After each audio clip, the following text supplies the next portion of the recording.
Aku dibuat syok. Suamiku tergoda badi seksi adik kandungku. Tak disangka mereka diam-diam tidur bersama hingga hamil.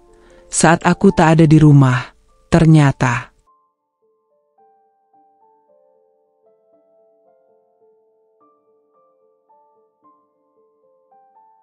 aku, Nadia, sudah 7 tahun menikah dengan Raka. Waktu terasa begitu cepat berjalan.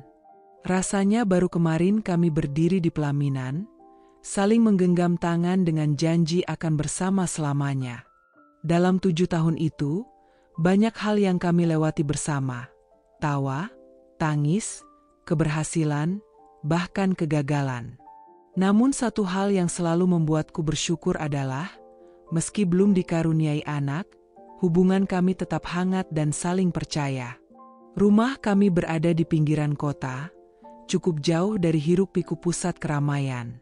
Sebuah rumah 2 lantai bercat putih gading, dengan halaman kecil di depan yang kutanami bunga melati dan mawar. Pagi-pagi, aroma melati sering terbawa angin masuk lewat jendela dapur, menambah rasa tentram setiap kali aku menyiapkan sarapan untuk Raka. Raka adalah tipe suami yang tenang, jarang marah, dan selalu berusaha membuatku tersenyum. Ia bekerja sebagai manajer di sebuah perusahaan logistik, sedangkan aku mengelola sebuah toko perlengkapan rumah tangga secara daring dari rumah. Hidup kami sederhana, namun cukup mapan. Tidak ada drama besar. Tidak ada rahasia yang perlu disembunyikan. Setidaknya, begitu yang selalu kupikirkan. Hari-hari kami berjalan dalam pola yang nyaris sama.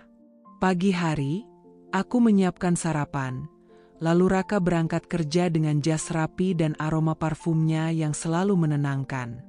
Siang hari aku sibuk dengan pesan pelanggan dan mengurus rumah.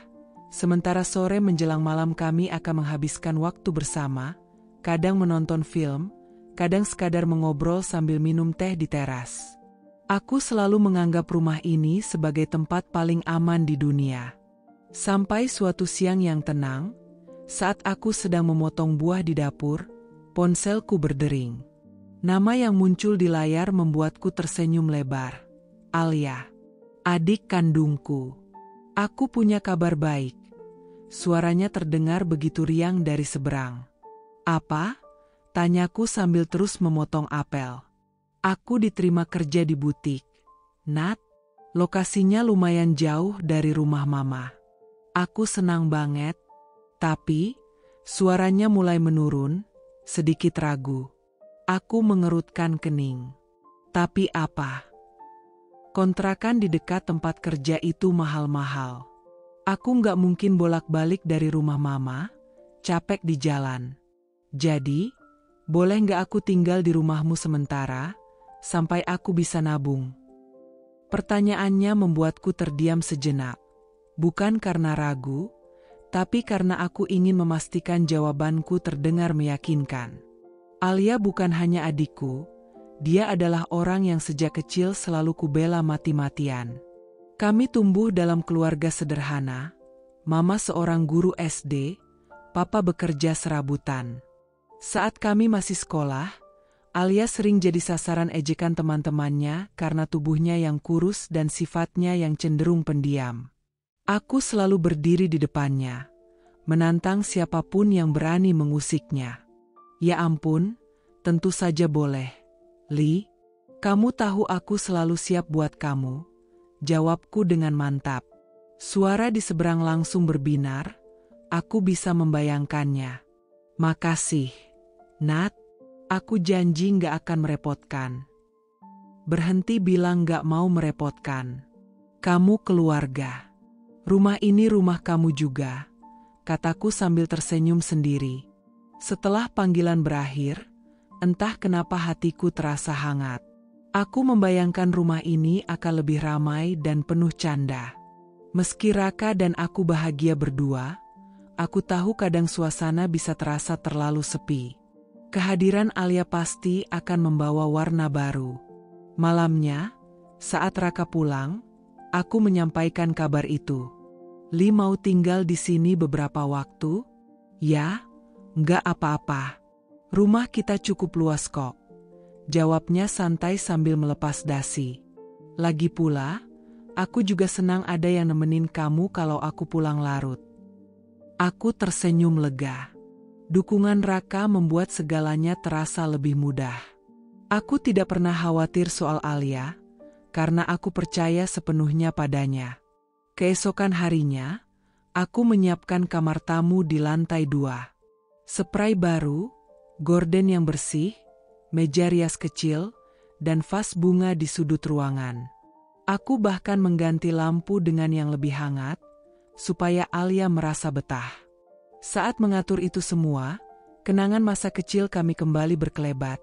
Bagaimana aku selalu menggandeng tangannya setiap pulang sekolah. Bagaimana dia menangis di malam hujan karena takut petir, dan aku memeluknya sampai tertidur. Alia tiba 2 hari kemudian. Dia membawa koper besar, ransel, dan senyum yang membuatku ikut tersenyum. Rambut hitamnya tergerai, wajahnya tampak lebih dewasa daripada terakhir kali kami bertemu. "Wah, rumahnya makin cantik, Nat," katanya sambil melirik sekeliling. "Kamu juga cantik kan? Masuk, Li. Capek, kan?" Aku meraih kopernya, tapi dia menahan. "Biar aku bawa sendiri. Nggak enak kalau kamu yang ngangkat." Di malam pertama Alia di rumah, kami makan malam bertiga. Suasananya hangat. Alia bercerita tentang proses wawancaranya di butik, tentang mimpinya menabung untuk buka usaha sendiri, dan sesekali dia menertawakan tingkah konyolku waktu kecil. Raka ikut tertawa, sesekali menambahkan cerita versi dia tentang pertama kali bertemu denganku. Aku duduk di meja makan itu, memperhatikan 2 orang yang kusayangi bercakap-cakap, dan merasa bersyukur. Rasanya lengkap, seolah ini memang yang dibutuhkan rumah ini. Beberapa minggu ke depan berjalan dengan damai. Alia berangkat kerja pagi, pulang menjelang sore. Aku kadang membawakannya bekal, atau menjemputnya kalau hujan. Di akhir pekan, kami bertiga sering makan di luar, menonton film, atau sekadar bersantai di rumah. Alia datang di sore yang cerah, dengan senyum lebar yang langsung menghapus lelah perjalanannya. Di tangannya, ia membawa 2 koper besar, 1 ransel di punggung, dan sebuah kantong plastik berisi kue kesukaanku. "Aku bawain oleh-oleh dari Mama," katanya, "biar kamu nggak repot masak sore ini," ujarnya sambil menyerahkan kantong itu padaku. Aku tertawa kecil sambil memeluknya erat. Aroma parfumnya samar tercium, mengingatkanku pada masa SMA kami dulu, saat kami sering berbagi botol parfum murah yang dibeli patungan. "Kamu ini, baru datang sudah bawa macam-macam." Raka muncul dari arah garasi, baru saja memarkir mobilnya.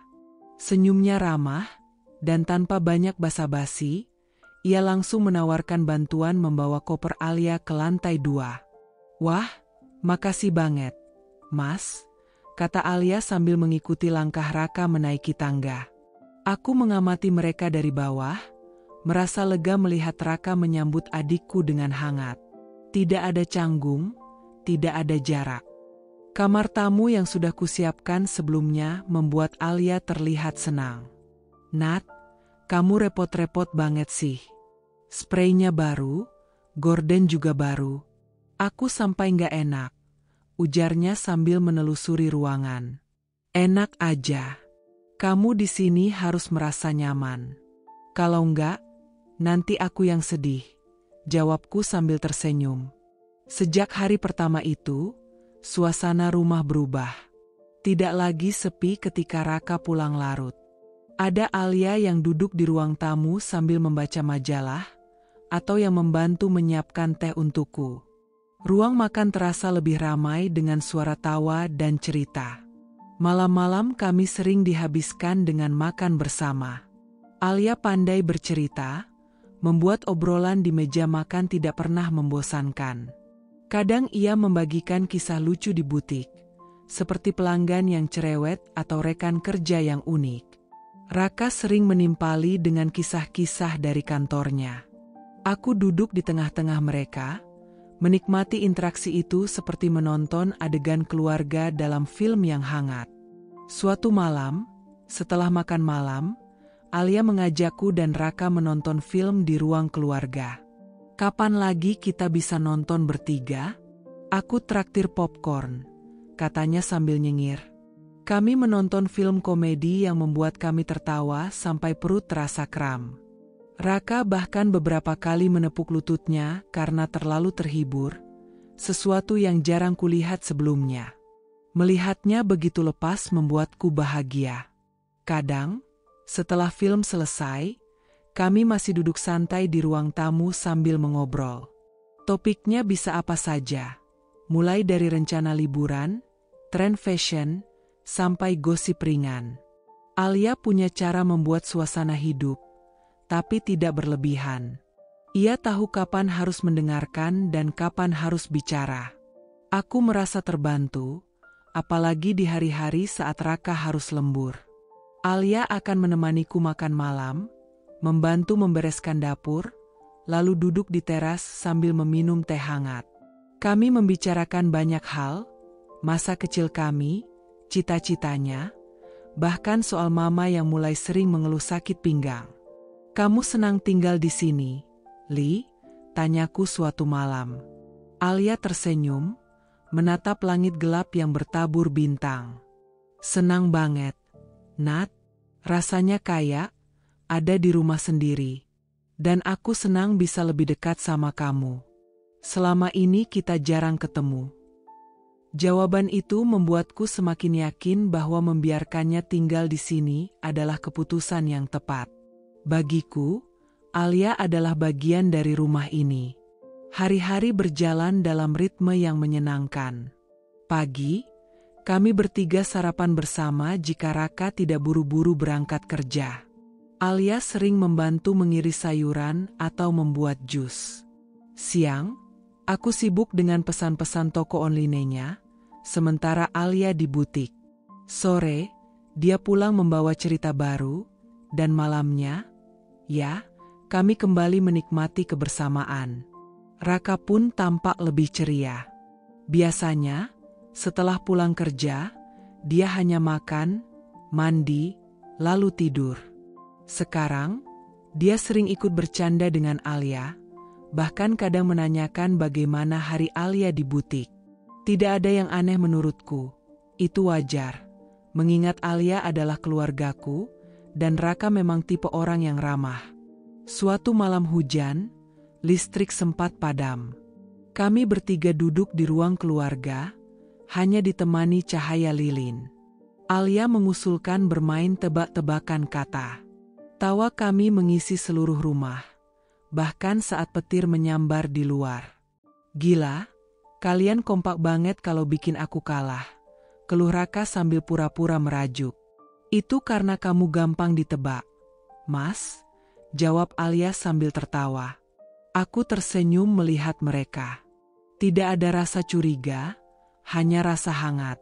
Aku merasa beruntung. Beruntung punya suami yang bisa menerima keluargaku dengan lapang dada. Beruntung punya adik yang menghargai rumah ini.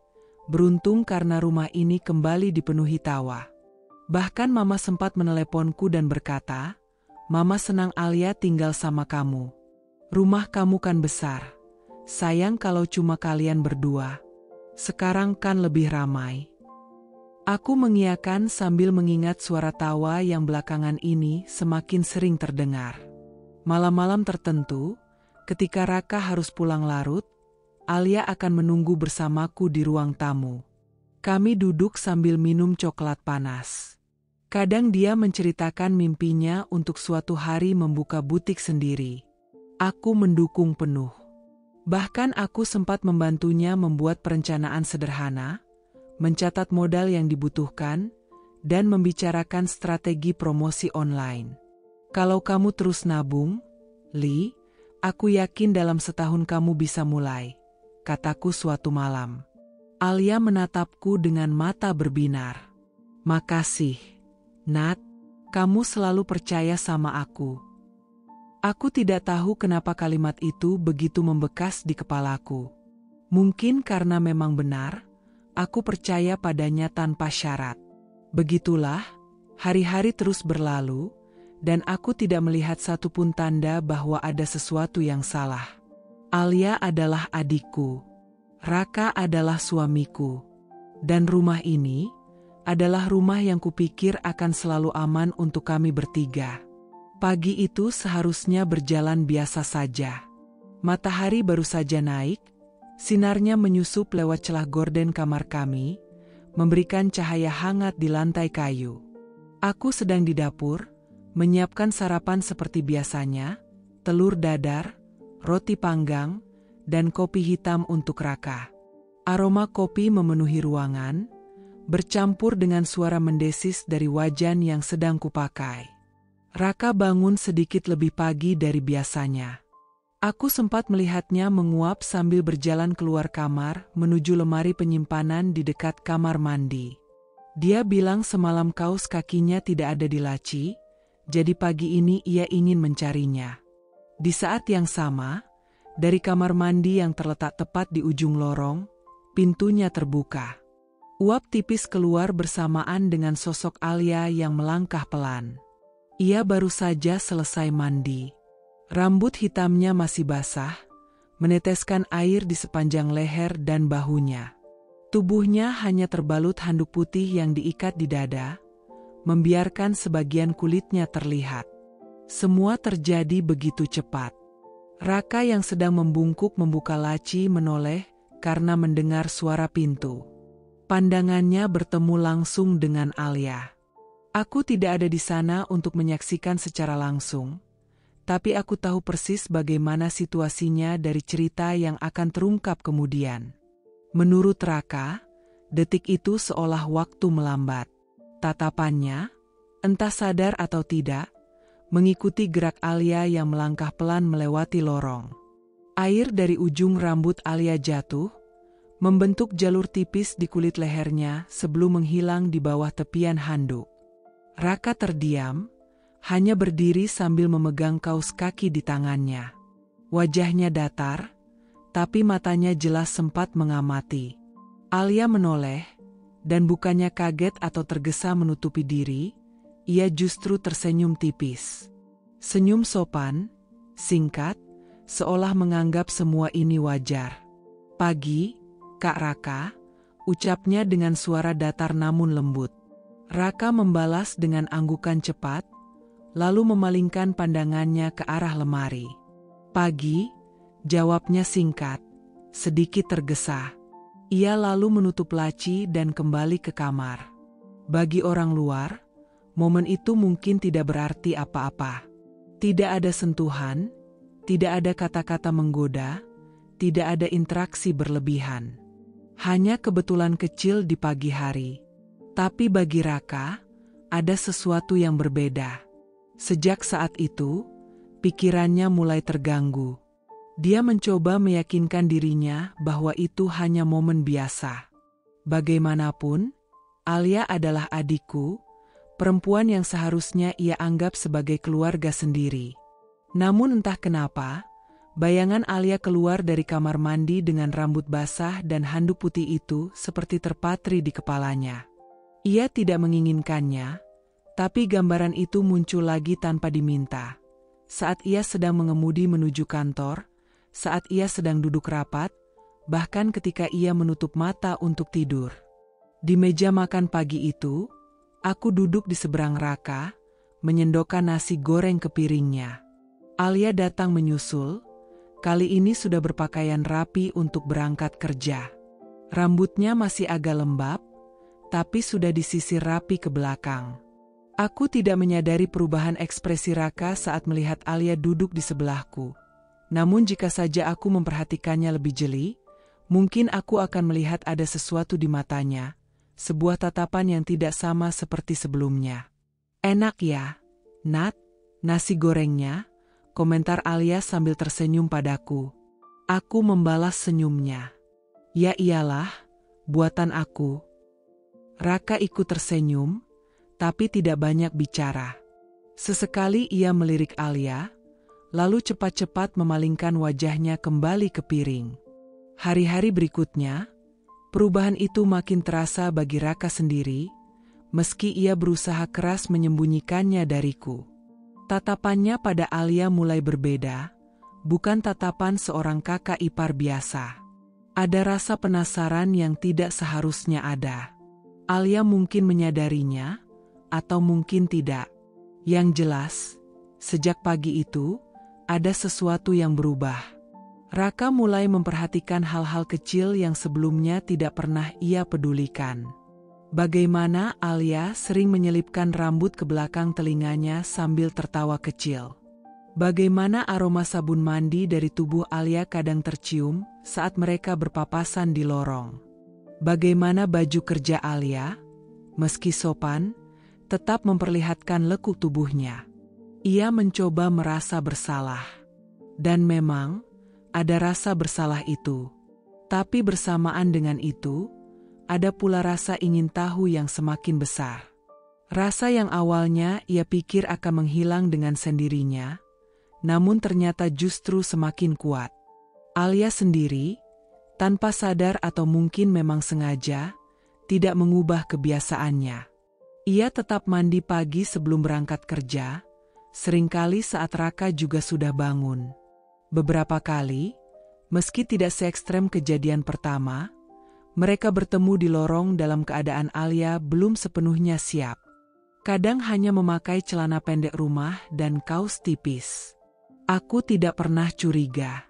Bagiku, rumah ini aman. Raka adalah suamiku yang kucintai, Alia adalah adikku yang kupeluk seperti anak sendiri. Aku tidak pernah menganggap perlu memasang batas-batas yang kaku di antara mereka. Justru disinilah letak awal retaknya. Sebuah momen singkat, sederhana, namun cukup untuk menyalakan percikan yang kemudian akan membakar habis segalanya. Raka tidak bercerita padaku tentang apa yang ia rasakan setelah kejadian itu. Dia menyimpannya sendiri, berpura-pura tidak ada yang berubah. Namun di kepalanya, momen itu berulang-ulang, seperti rekaman yang terus diputar. Dan entah sejak kapan, momen yang awalnya terasa seperti kebetulan itu, mulai menjadi fantasi terlarang yang ia simpan rapat-rapat. Sejak pagi itu, suasana di rumah memang masih sama di mataku. Hangat, ramai, penuh canda. Tapi kalau aku mau jujur, ada hal-hal kecil yang mulai berubah. Perubahan yang begitu halus, sampai aku awalnya tidak menganggapnya serius. Raka, yang biasanya cukup pendiam di rumah, mulai sering memberi perhatian pada Alia. Bukan perhatian yang besar dan mencolok, tapi ucapan-ucapan kecil yang dulu jarang sekali ia lontarkan. Suatu sore, kami bertiga sedang bersiap makan malam. Alia keluar dari kamarnya dengan blus berwarna krem dan celana kain sederhana. Rambutnya terikat rapi, wajahnya polos tanpa riasan. Raka yang sedang duduk di meja makan menatapnya sejenak, lalu berkata, "Bajumu bagus, Alia. Cocok sama warna kulitmu." Alia tersenyum singkat. "Makasih, Kak Raka." Aku hanya ikut tersenyum, menganggap itu hal wajar. Lagi pula, apa salahnya memuji adik ipar? Tapi nada suara Raka saat mengatakannya, entah kenapa terdengar sedikit berbeda. Tidak sekadar basa-basi. Ada ketulusan yang terlalu dalam untuk ukuran komentar sederhana. Lain waktu, saat Alia baru pulang dari kerja, aroma parfum samar tercium di udara. Aku langsung tahu itu parfum yang dulu kubelikan saat ulang tahunnya. Raka, yang sedang duduk membaca berita di ponselnya, mengangkat kepala dan berkata, "Wangi parfummu enak." Kalimat itu diucapkan tanpa menoleh padaku, hanya untuk Alia. Alia tertawa kecil. "Ini parfum yang Nadia kasih, Kak." "Oh," jawab Raka singkat, sambil tersenyum. Tidak ada yang aneh di permukaannya. Tapi aku mulai sadar, dulu Raka tidak pernah seperhatian itu pada detail semacam ini, apalagi untuk orang lain selain aku. Yang lebih membuatku terperhatikan adalah bagaimana tatapan Raka kadang mengikuti Alia tanpa ia sadari. Pernah suatu malam, kami bertiga duduk di ruang keluarga. Aku sedang bercerita sesuatu yang lucu dari pesan grup keluarga. Alia tertawa lepas, tawa khasnya yang renyah, sambil memegangi perutnya. Saat aku menoleh ke arah Raka, aku melihatnya tersenyum, tapi bukan karena ceritaku. Matanya justru menatap Alia, lama. Ada cahaya aneh di sana, bukan sekadar rasa senang melihat orang tertawa. Aku sempat mengernyit dalam hati, tapi cepat-cepat mengusir pikiran itu. Ah, mungkin aku yang terlalu sensitif, gumamku dalam hati. Sejak itu, aku mulai menyadari Raka semakin sering nimbrung dalam obrolan kami. Dulu, kalau aku dan Alia duduk berdua di ruang tamu, Raka lebih suka fokus pada ponselnya atau menonton berita di TV. Tapi belakangan, ia malah ikut duduk bersama kami, menanggapi setiap topik, bahkan menambahkan candaan.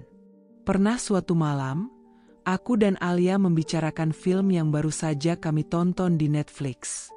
Raka tiba-tiba ikut bicara, "Kalian ngomongin film ini ya? Aku juga mau nonton, besok kita nonton bareng aja bertiga." Alia setuju dengan senang hati, dan aku pun mengangguk. Tapi jauh di lubuk hati, ada rasa aneh yang sulit kujelaskan. Bukan karena Raka ikut bergabung, melainkan karena caranya menatap Alia saat mengajukan ide itu, tatapan yang terlalu lama untuk sekadar interaksi biasa. Perubahan ini semakin terasa di momen-momen kecil. Saat Alia tertawa, Raka akan ikut tersenyum, bahkan jika ia tidak benar-benar mengerti apa yang lucu. Saat Alia menceritakan harinya di butik, Raka terlihat benar-benar fokus mendengarkan, seolah setiap kata penting. Dan yang paling membuatku resah, meski aku tak ingin mengakuinya, adalah ketika Raka mulai berusaha membuat Alia tertawa, sesuatu yang jarang ia lakukan padaku belakangan ini.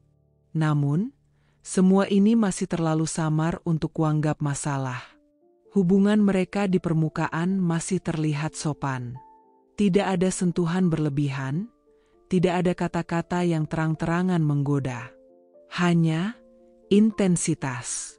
Intensitas yang dulu tidak ada.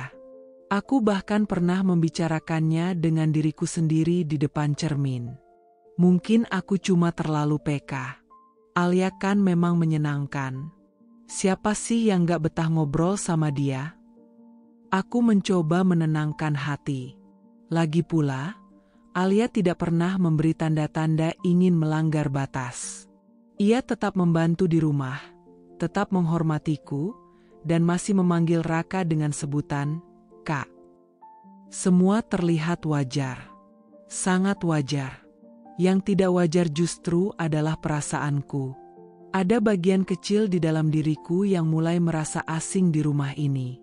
Bukan karena aku tidak dipercaya, tapi karena aku mulai merasa ada percakapan diam yang terjadi di antara mereka.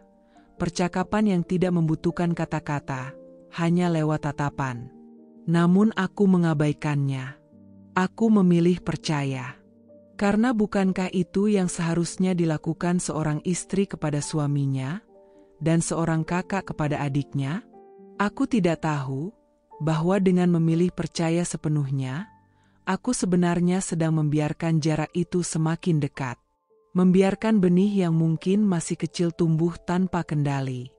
Membiarkan Raka terus mencari-cari alasan untuk ada di dekat Alia, dan membiarkan Alia menjadi pusat perhatiannya.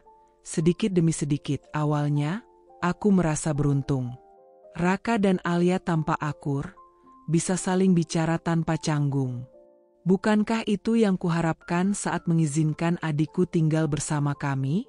Kupikir, kalau mereka bisa saling menghormati dan berinteraksi dengan baik, rumah ini akan terasa lebih hangat. Namun, lambat laun, keakraban itu mulai terasa berbeda.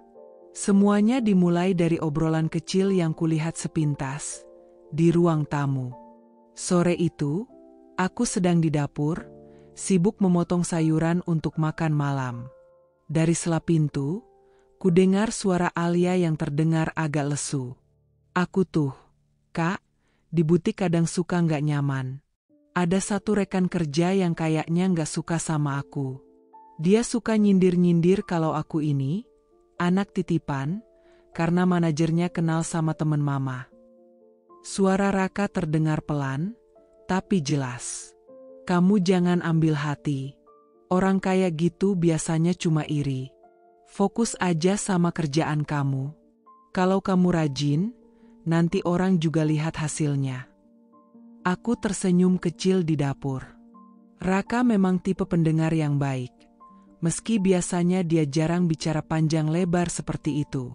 Aku merasa senang melihatnya bisa menjadi sosok kakak ipar yang menenangkan Alia. Tapi lama-kelamaan, frekuensi momen seperti itu semakin sering. Pernah suatu malam, aku keluar sebentar ke minimarket untuk membeli bahan yang kurang. Saat pulang, kulihat mereka masih duduk di ruang tamu, berbicara serius. Alia memegang secangkir teh, sementara Raka duduk bersandar sambil mendengarkan penuh perhatian. Kalau menurut Kak Raka, aku harus gimana? Aku kadang capek sendiri, harus jaga image di tempat kerja, tapi di rumah kontrakan dulu juga sering ribut sama tetangga, kata Alia. Raka mengangguk pelan. Kamu jangan nyimpen semua beban sendirian, Li. Kalau ada apa-apa, cerita aja. Kadang cuma didengerin aja udah bikin lega. Mendengar itu dari ambang pintu, aku merasa sedikit aneh. Bukankah hal seperti itu seharusnya dia katakan padaku, istrinya? Aku yang biasanya ia dengarkan kalau sedang lelah atau ada masalah. Tapi belakangan, sepertinya Raka lebih sering jadi tempat curhat Alia daripada aku. Rasa aneh itu semakin menguat beberapa hari kemudian. Aku baru saja selesai mencuci piring, lalu melangkah ke ruang tamu. Di sana, Alia sedang duduk di sofa, menunduk sambil memainkan jari-jarinya. Raka duduk di depannya, mencondongkan tubuh sedikit ke depan. Kalau soal itu, mungkin kamu harus berani bilang, tidak, Li. Jangan mau dipaksa lembur terus, ujar Raka dengan nada serius. Masalahnya, aku nggak enak, Kak. Nanti dibilang nggak loyal sama kerjaan, jawab Alia dengan suara pelan. Raka menghela napas. Kamu juga harus jaga kesehatan. Jangan terlalu mikirin omongan orang. Kamu kan masih muda, masa mau sakit gara-gara kerjaan? Aku berdiri beberapa detik, memperhatikan mereka. Cara Raka menatap Alia saat bicara, penuh perhatian, tanpa terdistraksi apapun, itu adalah tatapan yang akhir-akhir ini jarang sekali ia berikan padaku. Aku mencoba ikut bergabung, duduk di samping Alia. Ngomongin apa sih? Serius amat? Tanyaku sambil tersenyum. Oh, ini, soal kerjaan Alia aja, jawab Raka cepat, sebelum Alia sempat membuka mulut. Nada suaranya biasa, tapi entah kenapa, aku merasa seperti orang luar di rumah sendiri. Sejak saat itu, aku mulai memperhatikan pola mereka. Ketika aku di dapur atau keluar sebentar, mereka sering duduk berdua di ruang tamu atau teras. Kadang Alia tertawa kecil, kadang ekspresinya serius. Raka, di sisi lain, selalu terlihat sabar dan fokus mendengarkan. Bahkan, ia sering memberikan nasihat yang panjang dan detail, sesuatu yang sudah lama tidak kulihat darinya dalam percakapan kami berdua. Aku mencoba menenangkan diri. Mungkin Raka hanya berusaha jadi kakak ipar yang baik. Bukankah aku juga pernah cerita sama kakak ipar dulu? Dan itu biasa saja. Tapi tetap saja, ada rasa tidak nyaman yang merayap pelan. Yang membuatku semakin resah adalah ketika aku sadar Raka hampir tidak pernah bertanya bagaimana hariku berjalan. Kalau dulu, setiap malam ia akan setidaknya menanyakan, "Hari ini gimana, Nat?" Sekarang pertanyaan itu jarang sekali terdengar. Tapi kepada Alia, ia tampak selalu ingin tahu. Puncaknya terjadi di suatu malam hujan. Aku sedang menelepon salah satu supplier di kamar kerja, membicarakan stok barang yang tertahan. Ketika keluar, aku melihat Raka dan Alia duduk cukup dekat di sofa. Alia terlihat berkaca-kaca, sementara Raka memberikan tisu. Nggak semua orang di kantor jahat sama kamu, Li. Fokus sama yang baik-baik. Jangan biarkan yang buruk menguasai pikiran kamu, ucap Raka lembut. Alia mengangguk pelan, menyeka matanya. Makasih ya, Kak. Kamu baik banget. Raka tersenyum tipis. Aku cuma nggak mau lihat kamu sedih. Kalimat itu menancap di kepalaku. Tidak mau lihat kamu sedih. Kalimat yang dulu sering ia katakan padaku, kini meluncur dengan mudah untuk Alia. Aku berdiri di ujung lorong, tak ingin langsung menyela. Tapi di dalam dadaku, ada rasa sesak yang tidak bisa kutepis. Rasa yang memadukan cemburu, bingung, dan takut. Aku masih mencoba berpegang pada keyakinan bahwa mereka tidak mungkin melanggar batas. Malam itu udara terasa lembab, angin berembus pelan dari arah timur, membawa aroma tanah yang masih basah sisa hujan sore tadi. Lampu jalan di depan rumah berkedip-kedip pelan, memantulkan cahaya kuning yang jatuh di atas aspal yang licin. Aku memarkir mobil di halaman, sedikit lelah karena rapat di kantor berlangsung lebih lama dari yang kuperkirakan. Jam di dashboard menunjukkan pukul 9 lewat sedikit. Dari balik kaca mobil, mataku menangkap pemandangan yang membuat langkahku tertahan sejenak. Di teras rumah, di bawah cahaya lampu gantung yang temaram, Raka dan Alia duduk berdampingan di kursi rotan. Mereka tampak santai, masing-masing memegang cangkir teh. Uap hangat mengepul, dan tawa keduanya bercampur dengan suara jangkrik malam. Tawanya Alia terdengar lepas, seperti tidak ada beban. Raka, yang biasanya hanya tersenyum kecil kalau aku bercanda, malam itu tertawa cukup keras. Tawa yang jarang kudengar darinya, bahkan dalam momen-momen bahagia kami. Aku terdiam di balik setir, memperhatikan mereka beberapa detik. Rasanya seperti melihat dua orang yang sedang berbagi dunia yang tidak ku mengerti. Ada kedekatan di sana. Tidak jelas apakah itu hanya karena mereka saling mengenal lebih baik, atau ada sesuatu yang lebih. Dengan sedikit tarikan napas panjang, aku membuka pintu mobil dan melangkah menuju pagar. Suara sepatuku yang menyentuh paving membuat kepala Raka menoleh. Seolah refleks, tawa mereka langsung mereda. Alia buru-buru menunduk, memainkan cangkir di tangannya. Kak Nadia sudah pulang, katanya cepat, lalu berdiri sambil menyibakkan rambutnya yang tergerai. Senyumnya agak canggung, tak seperti biasanya. Raka ikut bangkit dari kursinya. Kok nggak bilang kalau pulangnya malam? Aku sama Alia cuma ngobrol sebentar kok. Nunggu kamu, ujarnya sambil menunjuk cangkir di meja. Aku mencoba tersenyum, meski di dada ada rasa aneh yang sulit kudefinisikan. Tadi rapatnya molor. Maaf ganggu, ya, jawabku singkat. Nggak ganggu, Kak. Aku masuk kamar dulu, mau siap-siap tidur. Alia berkata sambil membawa cangkirnya, lalu berjalan melewatiku. Dia tersenyum sekilas, tapi entah kenapa senyum itu terasa seperti formalitas. Begitu pintu kamar Alia tertutup, aku duduk di kursi tempatnya tadi. Kalian ngobrolin apa? Tanyaku, mencoba terdengar santai.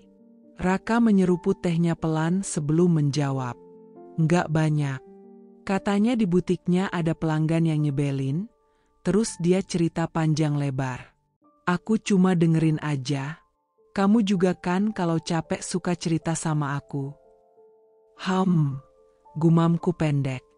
Aku mengangguk, meski pikiranku berkelana. Bukan soal topik pembicaraan yang membuatku gelisah, tapi ekspresi mereka sebelum aku datang. Ada sesuatu di tatapan mereka, Seperti rahasia yang hanya dimengerti oleh dua orang yang duduk di sana tadi. Malam itu aku tidur agak gelisah. Raka memelukku seperti biasa, tapi pikiranku tetap terjebak pada momen di teras tadi. Tawa mereka terulang di kepalaku, lengkap dengan cara Raka menatap Alia. Mungkin aku terlalu sensitif. Mungkin hanya karena aku lelah. Tapi entah kenapa, perasaan itu menetap, seperti duri kecil yang menusuk pelan tapi konstan. Keesokan paginya, aku sengaja bangun lebih awal. Aku ingin mengamati, atau mungkin memastikan bahwa semua hanya perasaanku saja. Saat aku keluar kamar, suara tawa Alia terdengar dari dapur. Aku melangkah pelan, mengintip dari balik pintu. Raka berdiri di dekat meja makan, hanya mengenakan kaos santai dan celana pendek. Alia sedang menuang teh ke dalam cangkirnya. Mereka tampak santai, saling bercanda. Begitu aku masuk, suasana itu kembali berubah, tidak sehangat beberapa detik sebelumnya. "Pagi, sayang. Mau sarapan?" tanya Raka sambil tersenyum.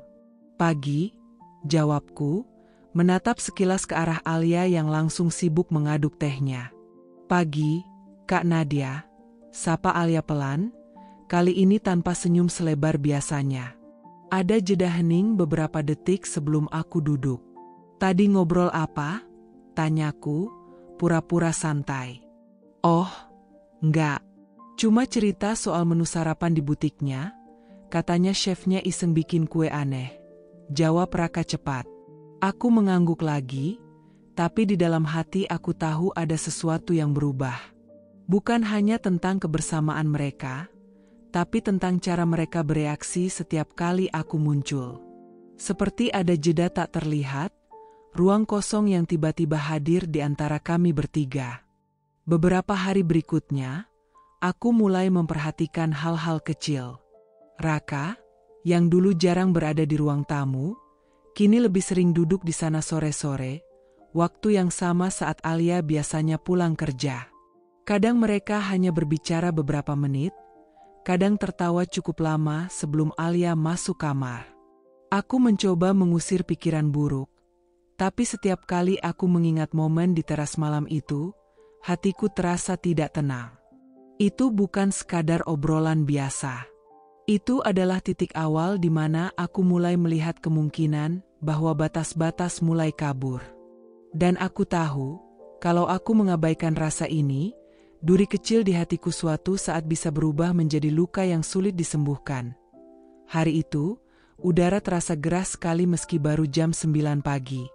Matahari sudah menyengat, dan suara burung yang biasanya menenangkan malah terasa seperti latar bagi kegelisahan yang mulai tumbuh di dadaku. Aku sedang di dapur, menyiapkan sarapan terlambat untuk Raka yang hari ini libur bekerja. Saat berjalan menuju ruang keluarga sambil membawa 2 gelas jus jeruk, langkahku terhenti di ambang pintu. Alia sedang duduk santai di sofa, bersandar sambil memainkan ponselnya. Ia hanya mengenakan celana pendek jeans yang ketat, dan kaos putih tipis yang sedikit kebesaran. Kaos itu jatuh longgar di bahunya, memperlihatkan sedikit tali bra. Rambutnya diikat seadanya, memberi kesan santai yang, entah kenapa terasa terlalu bebas untuk situasi di rumah ini. Yang membuatku semakin tidak nyaman adalah Raka yang duduk di kursi sebelah, memegang muk kopi sambil sesekali melirik ke arah Alia. Pandangannya cepat, seperti berusaha tidak ketahuan, tapi aku yang mengenalnya selama 7 tahun bisa menangkap perbedaan itu. Itu bukan pandangan biasa. Aku berdehem kecil, berusaha memberi sinyal kalau aku sudah ada di sana. Alia mengangkat kepalanya, tersenyum lebar. "Kak, panas banget ya hari ini," katanya sambil mengipasi dirinya dengan tangan. "Makanya aku cuma pakai ini, biar nggak gerah." Aku tersenyum tipis, lalu meletakkan gelas jus di meja. "Iya, panas. Tapi, Li, kalau di rumah ini ada Raka, tolong pakai baju yang agak tertutup ya." Ucapanku sengaja kubuat ringan, seolah hanya mengingatkan, tapi ada penekanan di suaraku. Alia tertawa kecil, menunduk, lalu berkata dengan nada bercanda, "Ah, Kak Nadia ini, kan ini rumah sendiri. Lagian Raka udah kayak kakak sendiri." Kata-katanya menggelitik sesuatu di dalam kepalaku. Rumah sendiri? Kakak sendiri? Ya, mungkin baginya benar, tapi aku tahu betul bahwa status kakak ipar tidak otomatis membuat semua hal aman tanpa batas. Raka, yang sejak tadi diam, hanya meneguk kopinya dan berkata datar, "Ah, Nat, jangan terlalu serius. Alia cuma nyaman aja di sini." Aku meliriknya. Cara dia membela Alia, walau terdengar santai, membuat dadaku terasa sesak. Aku menelan ludah, mencoba menghilangkan rasa tidak nyaman itu. Ya udah, aku cuma mengingatkan. Setelah itu, suasana terasa canggung. Alia kembali fokus ke ponselnya, sementara Raka memandang ke arah televisi yang bahkan belum dinyalakan. Aku sendiri memilih kembali ke dapur, tapi langkahku berat. Di dalam kepalaku, ada suara kecil yang berbisik, "Ini cuma masalah baju, atau ada yang lebih dari itu?" Namun, aku mencoba menenangkan diri. Alia memang dari dulu orangnya cuek soal pakaian di rumah. Bahkan di rumah orang tua kami, dia sering mengenakan celana pendek dan kaos tipis, apalagi kalau cuaca panas. Tapi entah kenapa, sejak dia tinggal di sini, kebiasaan itu terasa salah.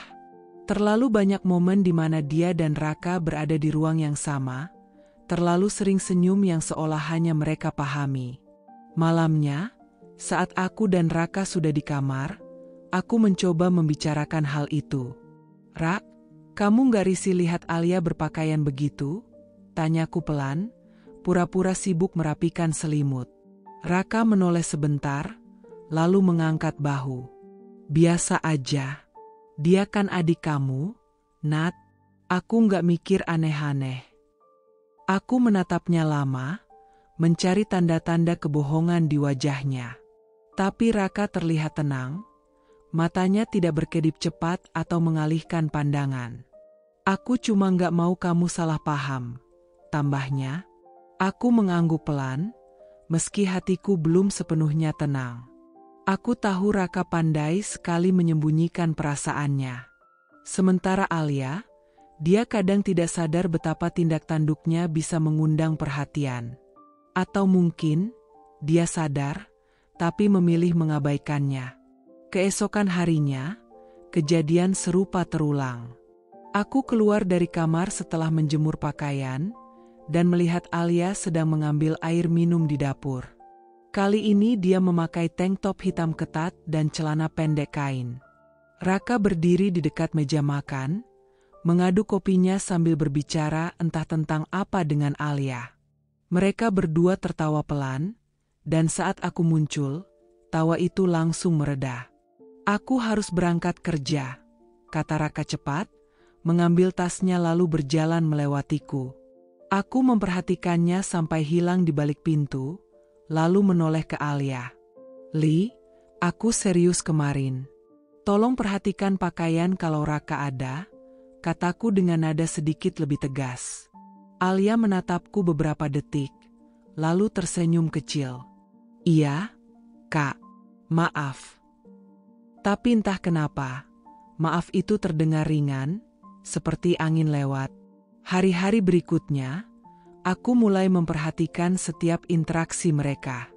Bukan hanya soal pakaian, tapi juga tatapan-tatapan singkat yang sulit kuartikan. Alia memang tidak melakukan gerakan yang terang-terangan menggoda, tapi ada sesuatu di atmosfer rumah ini yang berubah. Seperti ada ketegangan tipis yang mengalir di bawah semua tawa dan obrolan ringan kami. Aku mulai merasa seperti orang luar di rumah sendiri. Dan yang paling menakutkan adalah, aku tidak yakin apakah semua ini hanya perasaanku, atau ada sesuatu yang benar-benar sedang tumbuh di antara mereka. Perubahan itu terjadi pelan-pelan, nyaris tanpa aku sadari pada awalnya. Dulu, Raka selalu pulang jam 5 sore atau bahkan lebih larut jika ada rapat tambahan di kantor. Dia sering mengeluh lelah, matanya berat, bahunya kaku. Tapi sekarang, entah sejak kapan, jam 3 sore mobilnya sudah terparkir rapi di garasi. Kadang bahkan lebih cepat dari itu. Awalnya aku pikir dia sedang stres di kantor. Mungkin ingin menghindari beban kerja yang terlalu berat. Tapi kemudian aku menyadari, anehnya, begitu sampai rumah, dia tidak langsung menuju kamar untuk rebahan atau mandi seperti biasanya. Justru langkah pertamanya hampir selalu menuju dapur. Dan di sana, seperti sudah terjadwal, Alia sering ada. Kadang sedang memotong sayur, kadang menumis bawang, kadang sekadar menyeduh teh sambil bersenandung pelan. Suara sendok beradu dengan gelas berpadu dengan aroma masakan yang hangat. Aku sering memergoki mereka tengah asyik bercakap. Bukan obrolan kaku atau formal, melainkan tawa ringan, candaan, dan percakapan yang mengalir seperti mereka sudah lama akrab. Suatu sore, aku pulang dari supermarket membawa beberapa kantong belanja. Begitu masuk rumah, aku melihat pemandangan yang membuat langkahku terhenti sejenak. Raka berdiri di sebelah Alia di dapur. Dia memegang talenan, memotong wortel dengan gerakan yang, jujur saja, kikuk. Alia tertawa sambil memegang tangannya, mengarahkan pisau ke posisi yang benar. "Awas jari Kak, nanti kepotong," kata Alia sambil mendorong sedikit bahunya. Raka tersenyum, tapi aku melihat ada sesuatu di tatapan matanya. Sesuatu yang bukan tatapan kakak ipar pada adik ipar. Aku berdeham pelan. Mereka langsung menoleh, dan Alia cepat-cepat melepas tangannya dari lengan Raka. "Kak, belanja banyak banget," ujar Alia, seperti berusaha mengalihkan suasana. "Mau aku bantu bawain?" "Gak usah," jawabku singkat. Aku menaruh kantong-kantong belanja di meja makan, mencoba menata wajahku tetap netral. Raka malah tersenyum lebar. "Nat, lihat deh, aku belajar masak dari Alia. Ternyata seru." Aku hanya membalas dengan anggukan. Dalam hatiku, ada rasa aneh yang mulai tumbuh.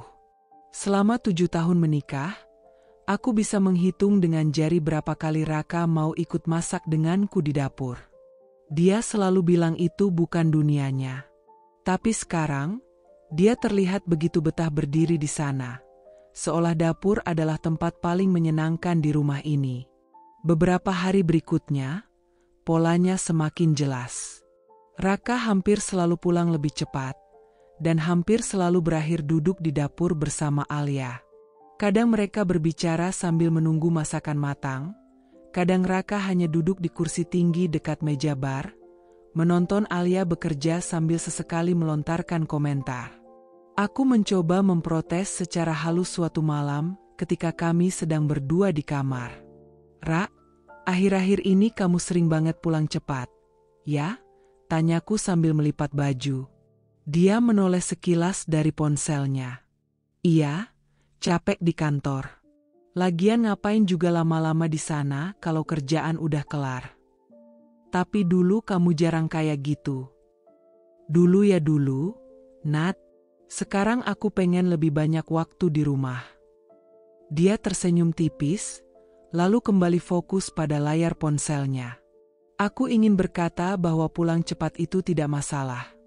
Tapi kenapa waktu itu justru lebih banyak dihabiskan bersama Alia dibanding denganku? Namun lidahku terasa berat. Ada rasa takut. Takut kalau aku menuduh terlalu cepat. Takut kalau sebenarnya ini hanya pikiranku yang terlalu sensitif. Malam itu aku sulit tidur. Aku memutar kembali semua kejadian belakangan ini, seperti memutar ulang film yang sudah tahu endingnya. Bagaimana Raka dulu jarang sekali tertawa terbahak-bahak sepulang kerja, tapi sekarang senyumnya sering muncul. Bagaimana Alia tampak nyaman sekali bercakap dengan Raka, bahkan kadang lebih cair dibanding denganku sendiri. Puncaknya terjadi pada hari Sabtu. Aku sedang mencuci baju di halaman belakang ketika mendengar suara tawa dari dalam rumah. Tawa Alia yang khas, bercampur dengan suara Raka. Aku berjalan pelan, melangkah masuk lewat pintu belakang. Dari sana, aku bisa melihat mereka di dapur, lagi-lagi di dapur. Alia sedang duduk di meja bar, sementara Raka berdiri di depannya sambil memegang secangkir kopi. Mereka tampak begitu santai. Aku cerita ke teman-teman di kantor. Mereka bilang aku beruntung banget punya ipar secantik kamu, kata Raka sambil terkekeh. Alia memukul lengannya pelan. Ah, Kak Raka bisa aja. Nanti Kak Nadia cemburu loh. Raka menatapnya sambil tersenyum. Tatapan itu bertahan sedikit lebih lama dari seharusnya. Cemburu kenapa? Kan aku cuma ngomong yang benar. Jantungku berdegup kencang. Aku tahu itu bisa saja candaan biasa, tapi entah kenapa, kata-kata itu menamparku. Aku melangkah masuk, membuat suara sekeras mungkin agar mereka tahu aku datang. Lagi ngapain? Nih? Tanyaku sambil tersenyum tipis. Alia langsung tegak duduk. Ngopi aja, Kak. Raka bikinin. Raka menoleh. Iya, tadi aku sekalian nyeduh buat Alia. Aku menatap ke meja. Ada 2 cangkir kopi di sana, tak ada satupun untukku. Hari itu, aku mengurung diri di kamar lebih lama dari biasanya. Aku mulai bertanya-tanya, sejak kapan rumahku yang dulu terasa aman ini berubah menjadi tempat di mana aku merasa seperti orang ketiga? Bukan hanya kehadiran Alia yang membuat suasana rumah berbeda, tapi juga perubahan Raka yang terasa nyata. Seperti ada sesuatu yang mengikat mereka berdua dalam kebersamaan yang tidak aku mengerti. Dan aku hanya berdiri di pinggir, menonton dari kejauhan, sambil berharap semua ini hanyalah imajinasiku semata. Hari itu, udara siang terasa lembab. Aku baru saja selesai menata meja makan ketika suara motor terdengar berhenti di depan rumah. Kulihat dari jendela, ibu berdiri di depan pagar, membawa tas belanja kain yang hampir penuh. Aku tersenyum dan segera membukakan pintu. Ibu nggak bilang mau datang, ucapku sambil memeluknya erat. Ibu tertawa kecil, ya, kangen sama kalian. Lagian ada sedikit sayur dari kebun, ibu bawain. Biar dimasak sama Alia, katanya dia jago masak sekarang. Aku melirik ke dalam rumah. Benar saja, Alia sudah muncul dari arah dapur, wajahnya berseri-seri melihat kedatangan ibu. Ibu, serunya sambil memeluk erat wanita yang membesarkan kami. Raka yang tadinya duduk di sofa ruang tamu, ikut berdiri. Wah, ibu datang. Nggak kasih kabar dulu, sih. Ayo, sini duduk, saya ambilkan minum. Nada suaranya hangat, seolah kedatangan ibu benar-benar membuatnya senang. Ibu tersenyum lebar melihat keramahan itu. Duh, Raka ini selalu sopan. Bikin ibu senang kalau main ke sini. Kami pun makan siang bertiga, atau tepatnya berempat, dengan suasana yang awalnya terasa nyaman. Alia dan Raka duduk berseberangan, sementara aku di samping ibu. Aku sibuk menuangkan sayur lodeh yang dibawa ibu ke mangkuk, sementara Raka mendorong piring ke arah Alia, memintanya menambah lauk. Ini, ayamnya enak banget. Kamu harus coba, Li, kata Raka sambil tersenyum. Alia tertawa kecil, mengambil potongan ayam dengan sendoknya. Iya, Kak Raka, makasih. Aku yang duduk di samping hanya tersenyum tipis, mencoba mengabaikan rasa tidak nyaman yang mulai muncul. Mungkin ini cuma kebiasaan ramah Raka, pikirku. Tapi kemudian, aku memperhatikan bagaimana ibu sesekali memandang ke arah mereka berdua. Tatapan yang tidak terlalu lama, tapi cukup untuk membuatku bertanya-tanya apa yang sedang beliau pikirkan. Setelah makan, kami pindah ke ruang tamu. Ibu duduk di kursi dekat jendela, sementara Alia dan Raka masih di meja makan, membereskan piring bersama. Aku ikut membantu sebentar, lalu kembali duduk di samping ibu.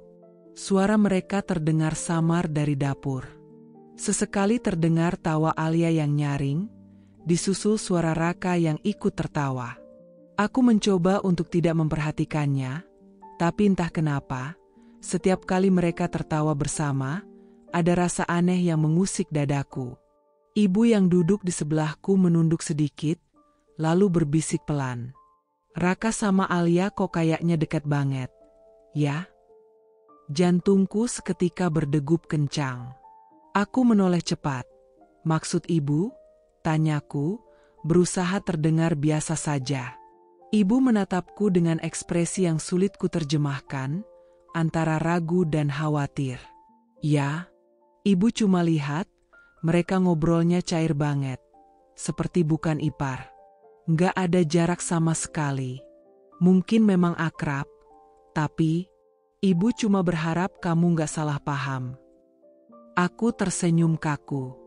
Mereka memang akrab, Bu. Alia kan adik aku, jadi wajar kalau Raka juga dekat sama dia. Ibu mengangguk pelan, seolah tidak mau memperpanjang. Tapi kata-kata beliau terus berputar di kepalaku. Kayaknya dekat banget. Sepanjang sore, aku jadi lebih memperhatikan interaksi mereka. Saat aku dan ibu mengobrol di ruang tamu, Raka beberapa kali lewat sambil membawa gelas minum untuk Alia. Mereka saling melempar senyum kecil. Lalu Alia memanggilnya, "Kak," dengan nada yang menurutku terdengar terlalu manis. Mungkin ini cuma pikiranku saja. Atau mungkin tidak. Ketika sore menjelang, ibu bersiap pulang. Aku mengantarnya sampai ke teras.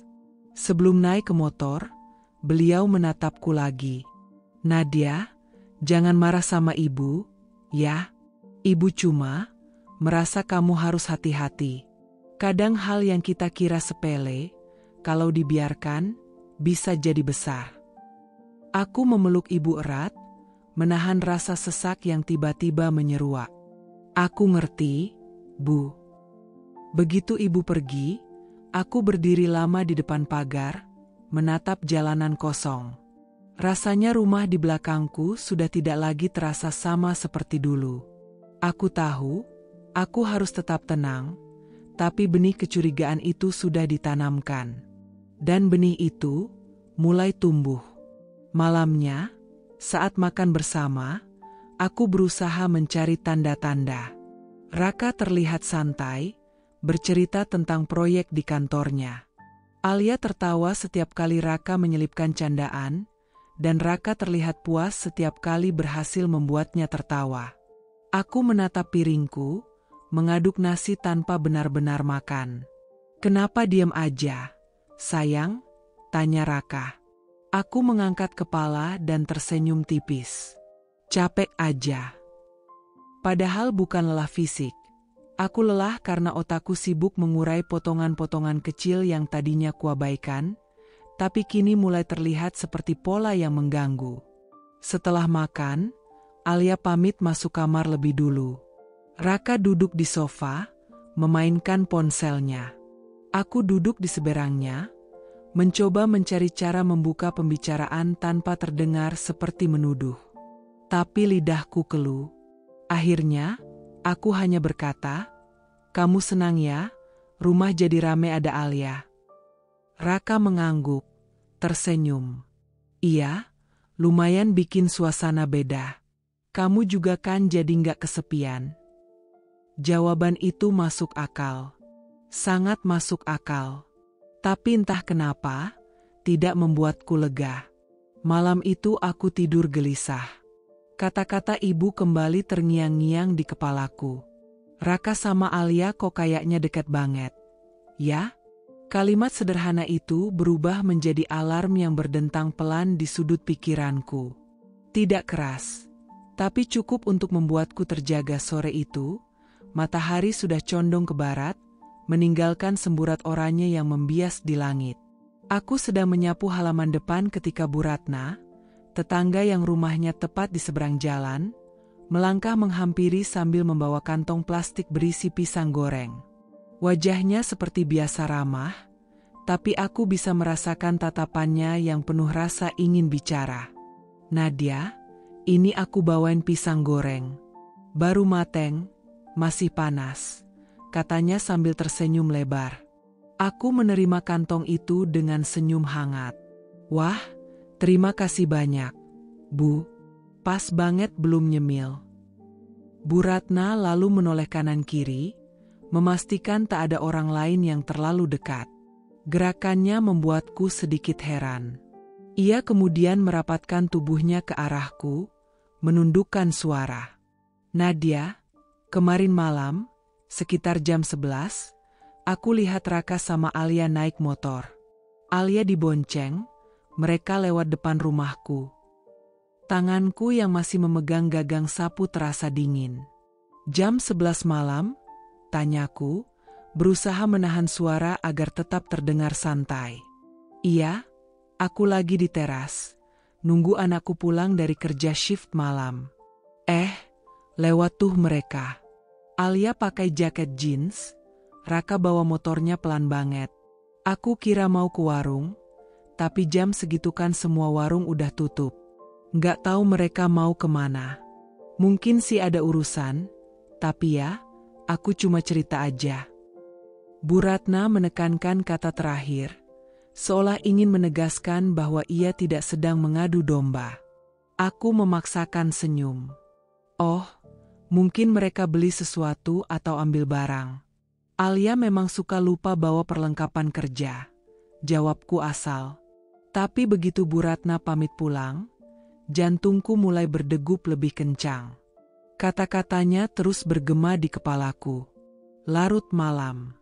Berboncengan motor. Pelan sekali, seolah tidak ingin menarik perhatian. Kenapa Raka tidak bilang apa-apa padaku? Dan kenapa Alia tidak pernah menyebutkan hal itu? Aku mencoba meyakinkan diriku sendiri bahwa itu hanya kebetulan. Mungkin memang ada urusan mendadak. Tapi semakin kupikirkan, semakin sulit rasanya menepis rasa curiga. Apalagi Bu Ratna bukan tipe tetangga yang suka membuat gosip sembarangan. Ia biasanya hanya bicara hal-hal yang ia lihat sendiri. Malamnya, saat makan bersama, aku memperhatikan Raka dan Alia. Raka terlihat tenang, bahkan sempat bercanda tentang acara televisi yang sedang tayang. Alia pun tertawa seperti biasa, seolah tidak ada yang ganjil. Mereka tidak menunjukkan tanda-tanda gugup atau gelisah, yang justru membuatku semakin sulit membaca situasinya. "Rak," kataku sambil menatapnya, "kemarin kamu pulang larut, ya?" Raka mengerutkan kening. "Larut? Enggak, biasa aja. Paling jam 9 udah di rumah." Pertanyaan itu membuat Alia sedikit terhenti mengunyah. Tapi hanya sebentar, lalu ia kembali tersenyum dan ikut menyahut, "Iya, kayaknya kemarin Raka di rumah kok, Kak." Aku hanya mengangguk, pura-pura menerima jawaban mereka. Tapi di dalam hati, ada rasa aneh, seperti dikhianati di depan mata, namun tanpa bukti yang jelas. Aku bisa saja langsung menuduh, tapi itu akan membuatku terlihat paranoid. Malam itu, setelah mereka tidur, aku duduk sendirian di ruang tamu. Lampu redup, suara jam dinding terdengar lebih keras dari biasanya. Aku mencoba mengingat kembali semua momen beberapa minggu terakhir. Tatapan Raka pada Alia, senyum tipis yang kadang tak mereka sadari, momen mereka tertawa berdua di teras waktu aku pulang larut, dan sekarang, cerita Bu Ratna. Kepingan-kepingan itu seperti puzzle yang belum lengkap, tapi sudah mulai membentuk gambar yang membuatku takut melihatnya. Besoknya, aku sengaja menyapa Bu Ratna lagi. Dengan nada santai, aku bertanya, "Bu, kemarin itu Raka sama Alia lewatnya dari arah mana?" "Kalau nggak salah dari ujung jalan sana," jawabnya sambil menunjuk arah keluar kompleks. "Arah ke jalan besar." Makanya aku mikir, kalau ke warung gak mungkin, soalnya warung yang dekat malah ke arah sini. Informasi itu semakin membuat pikiranku berputar. Mereka jelas bukan sekadar pergi ke warung. Tapi kemana? Sepanjang hari aku tidak bisa fokus bekerja. Pikiranku sibuk membayangkan berbagai kemungkinan, dan setiap skenario yang muncul membuat dadaku sesak. Aku bahkan mulai mempertanyakan diriku sendiri. Apakah aku yang terlalu sensitif? Atau memang ada sesuatu yang benar-benar terjadi di belakangku? Malam harinya, aku menunggu sampai Raka dan Alia tertidur. Lalu aku mengambil ponselku dan berjalan pelan ke ruang tamu. Aku ingin melihat riwayat pesan Raka, sesuatu yang selama ini tidak pernah kulakukan. Tapi ponselnya terkunci dengan password baru. Password yang tidak pernah ia ceritakan padaku. Rasanya seperti mendapatkan pukulan telak di dada. Raka selalu terbuka soal ponselnya. Bahkan kadang memintaku membalas pesan untuknya. Tapi sekarang, ada dinding yang ia bangun diam-diam. Aku duduk di sofa, menatap layar ponsel yang gelap. Di kamar, aku bisa mendengar napas mereka yang teratur. Dua orang yang seharusnya aku percaya sepenuh hati. Dua orang yang aku cintai, dengan cara berbeda, tapi kini membuatku merasa seperti orang asing di rumah sendiri. Dan malam itu aku tahu, cerita Bu Ratna hanyalah pintu kecil yang mulai membuka ruang besar berisi pertanyaan-pertanyaan yang akan menghantuiku untuk waktu yang lama. Hari itu, aku sedang merapikan rak buku di ruang kerja ketika ponselku bergetar.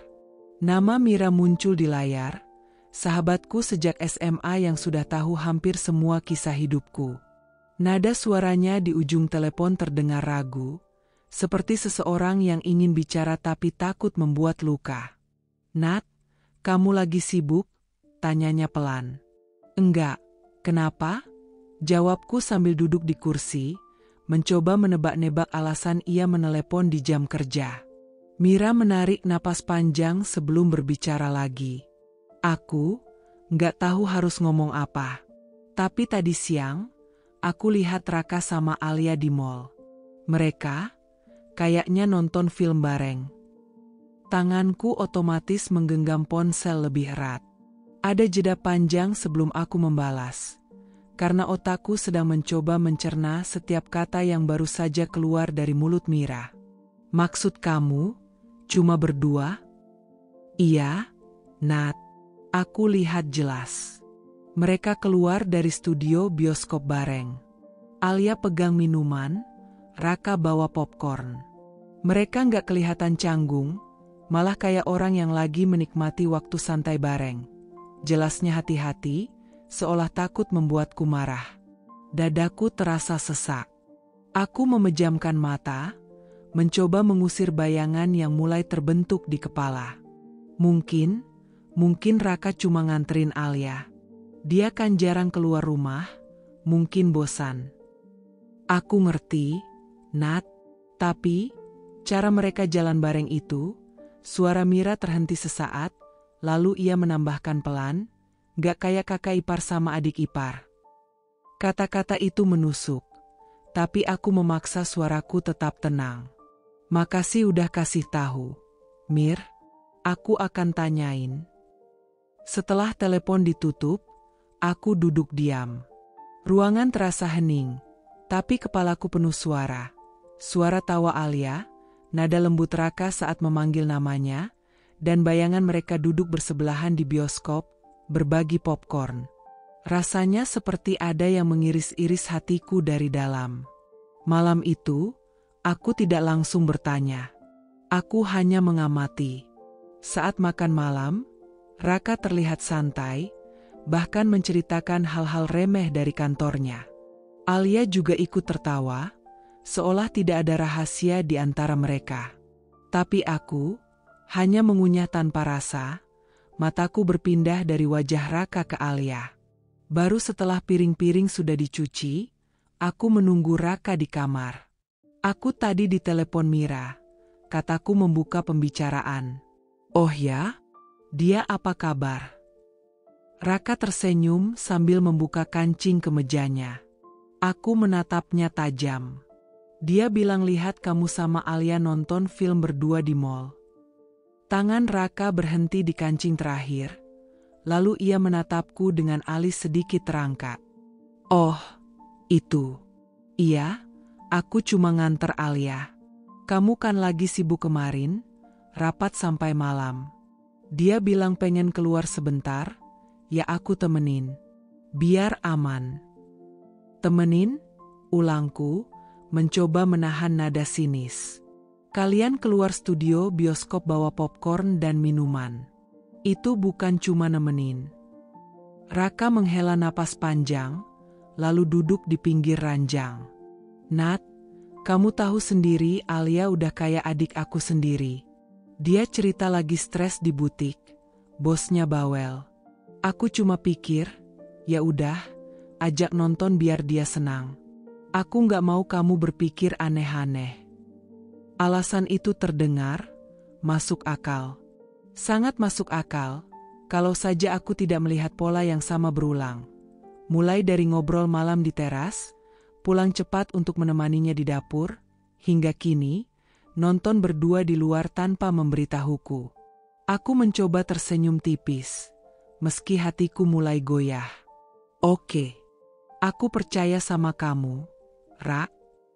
Tapi malam itu aku tidak bisa tidur nyenyak. Setiap kali memejamkan mata, aku membayangkan Raka duduk di kursi bioskop, menoleh ke Alia yang tertawa saat melihat adegan lucu di layar. Aku membayangkan tangan mereka bersentuhan saat mengambil popcorn. Pikiran-pikiran itu membuatku resah. Keesokan paginya, aku memperhatikan Alia yang sarapan sambil memeriksa ponselnya. Kamu kemarin nonton film, ya? Tanyaku santai, mencoba memancing reaksi. Alia mengangguk sambil tersenyum. Iya, Kak. Makasih ya udah izinin. Aku bener-bener butuh refreshing. Kak Raka baik banget mau nemenin. Nada suaranya ringan, tapi ada sesuatu di tatapannya yang membuatku sulit menilai apakah ia polos atau sedang menyembunyikan sesuatu. Kenapa nggak bilang ke aku sebelumnya? Tanyaku lagi. Alia menaruh sendoknya, lalu menjawab, soalnya aku tahu kakak sibuk. Nggak mau ngerepotin. Jawaban itu seharusnya terdengar wajar. Tapi entah kenapa, dalam hatiku ada rasa getir. Bukan cuma karena mereka pergi tanpa memberitahuku, tapi karena aku merasa seperti orang luar di rumahku sendiri. Sejak kejadian itu, aku mulai lebih peka.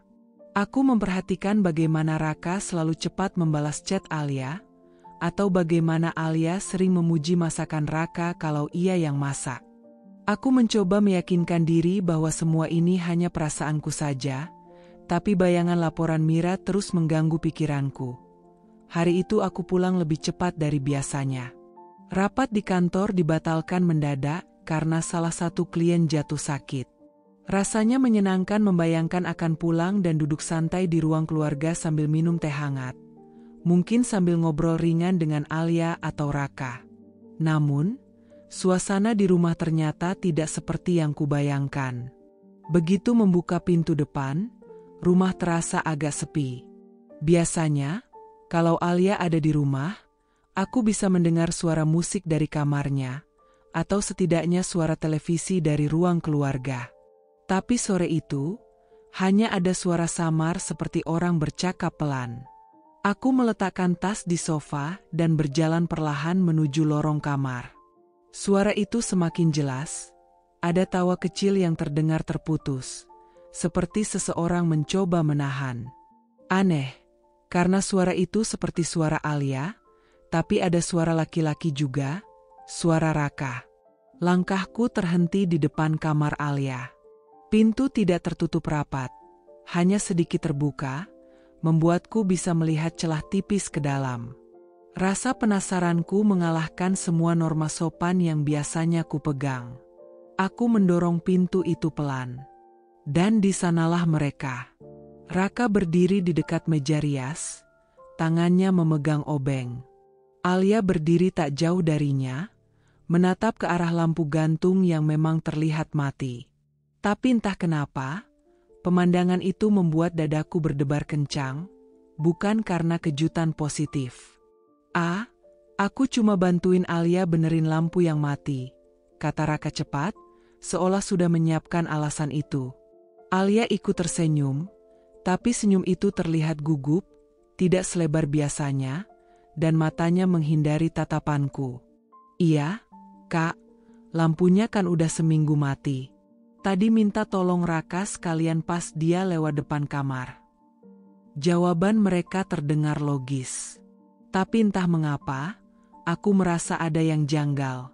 Mungkin cara Raka memegang obeng seperti orang yang tidak benar-benar memperbaiki apapun.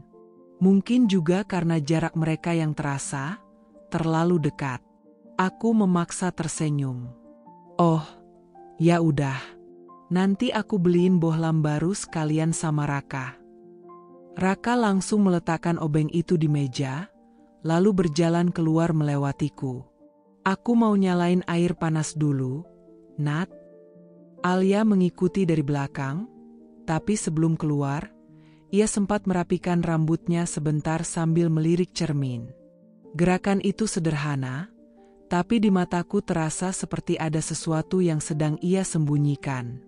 Saat mereka sudah pergi, aku berdiri di tengah kamar Alia. Mataku menyapu sekeliling, tidak ada tanda kekacauan, tidak ada barang yang berpindah tempat secara mencolok. Tapi suasana di ruangan itu seakan menyisakan udara yang berbeda. Seperti ada sisa ketegangan yang belum hilang. Aku duduk di tepi ranjang, mencoba menenangkan pikiranku. Jangan lebay, Nadia, bisikku pada diri sendiri. Mereka cuma benerin lampu. Nggak ada yang aneh. Tapi suara lain di kepalaku membantah. Lalu kenapa mereka terlihat panik saat kamu muncul? Malam itu, aku kesulitan tidur. Raka sudah terlelap di sampingku, napasnya teratur. Sementara aku memandangi langit-langit kamar, mengulang-ulang kejadian sore tadi. Aku ingat tatapan Alia yang cepat menghindar. Aku ingat tangan Raka yang gemetar sedikit saat meletakkan obeng. Dan aku ingat bagaimana mereka berdua tidak berkata apa-apa selama beberapa detik setelah aku mendorong pintu. Detik-detik sunyi itu terasa lebih keras daripada 1000 kata. Sejak hari itu, aku mulai memperhatikan mereka lebih cermat. Cara Raka memanggil nama Alia, nada suaranya ketika berbicara dengannya, bahkan tatapan singkat yang mungkin tidak akan disadari orang lain. Semua terasa berubah. Atau mungkin aku saja yang mulai terlalu peka. Yang jelas, momen di kamar Alia sore itu menjadi semacam titik balik bagiku. Jika sebelumnya aku masih berusaha memaksa diriku berpikir positif, kini setiap interaksi mereka terasa seperti potongan puzzle yang berusaha disusun oleh pikiranku menjadi sebuah gambaran besar. Meski aku takut dengan apa yang akan terlihat begitu puzzle itu lengkap. Dan di lubuk hati terdalam, aku mulai merasa, aku mungkin sedang kehilangan kendali atas rumah tanggaku sendiri. Beberapa hari setelah kejadian di kamar Alia, pikiranku masih terus mengulang-ulang adegan itu. Aku mencoba menenangkan diri dengan logika, mereka hanya memperbaiki lampu, tidak lebih. Tapi logika sering kalah oleh perasaan, apalagi kalau perasaan itu sudah dibalut kecurigaan. Sejak sore itu, aku mulai memperhatikan hal-hal kecil. Bagaimana Raka terlihat sedikit lebih ramah pada Alia dibanding sebelumnya. Bagaimana Alia sering duduk di ruang tamu saat Raka ada di rumah. Padahal biasanya ia lebih suka mengurung diri di kamarnya. Dan bagaimana obrolan mereka kadang terhenti tiba-tiba ketika aku lewat. Aku tahu, kalau aku terus begini, aku bisa gila. Maka, suatu malam, aku duduk di ruang makan sambil memikirkan cara untuk membuktikan apakah rasa curigaku ini hanya paranoia, atau memang ada yang disembunyikan. Itulah saat ide itu muncul, membuat Alia pindah ke kos. Alasannya bisa dibuat sederhana, supaya ia lebih dekat dengan tempat kerjanya di pusat kota. Perjalanan dari rumah kami cukup jauh, dan aku tahu ia harus naik kendaraan umum 2 kali. Lagi pula, aku bisa mengemas ide itu sebagai bentuk perhatian, bukan kecurigaan. Besoknya, saat sarapan, aku mencoba membicarakannya dengan nada santai. "Alia," kataku sambil menuangkan teh, "aku kepikiran, gimana kalau kamu coba cari kos yang dekat sama tempat kerja? Kan jadi lebih hemat ongkos, nggak capek di jalan juga." Alia yang sedang memotong roti menoleh, wajahnya menunjukkan keterkejutan singkat sebelum ia tersenyum tipis. "Ah, nggak usah, Kak. Aku nyaman di sini kok. Lagian kalau ngekos, aku harus bayar sewa lagi. Kalau di sini kan bisa nabung lebih banyak." Jawabannya cepat, terlalu cepat, seolah ia sudah menyiapkan alasan itu. Aku mencoba tertawa kecil, menutupi nada pengujian dalam suaraku. "Iya, aku ngerti. Tapi kan keamanan juga penting. Kos di dekat tempat kerja kamu pasti ada penjaga, nggak repot pulang malam." Alia menggeleng sambil menyeruput susunya. "Justru aku lebih aman di sini, Kak. Kalau pulang malam kan ada Raka atau kakak yang jaga. Lagian, rumah ini udah kayak rumah sendiri buat aku."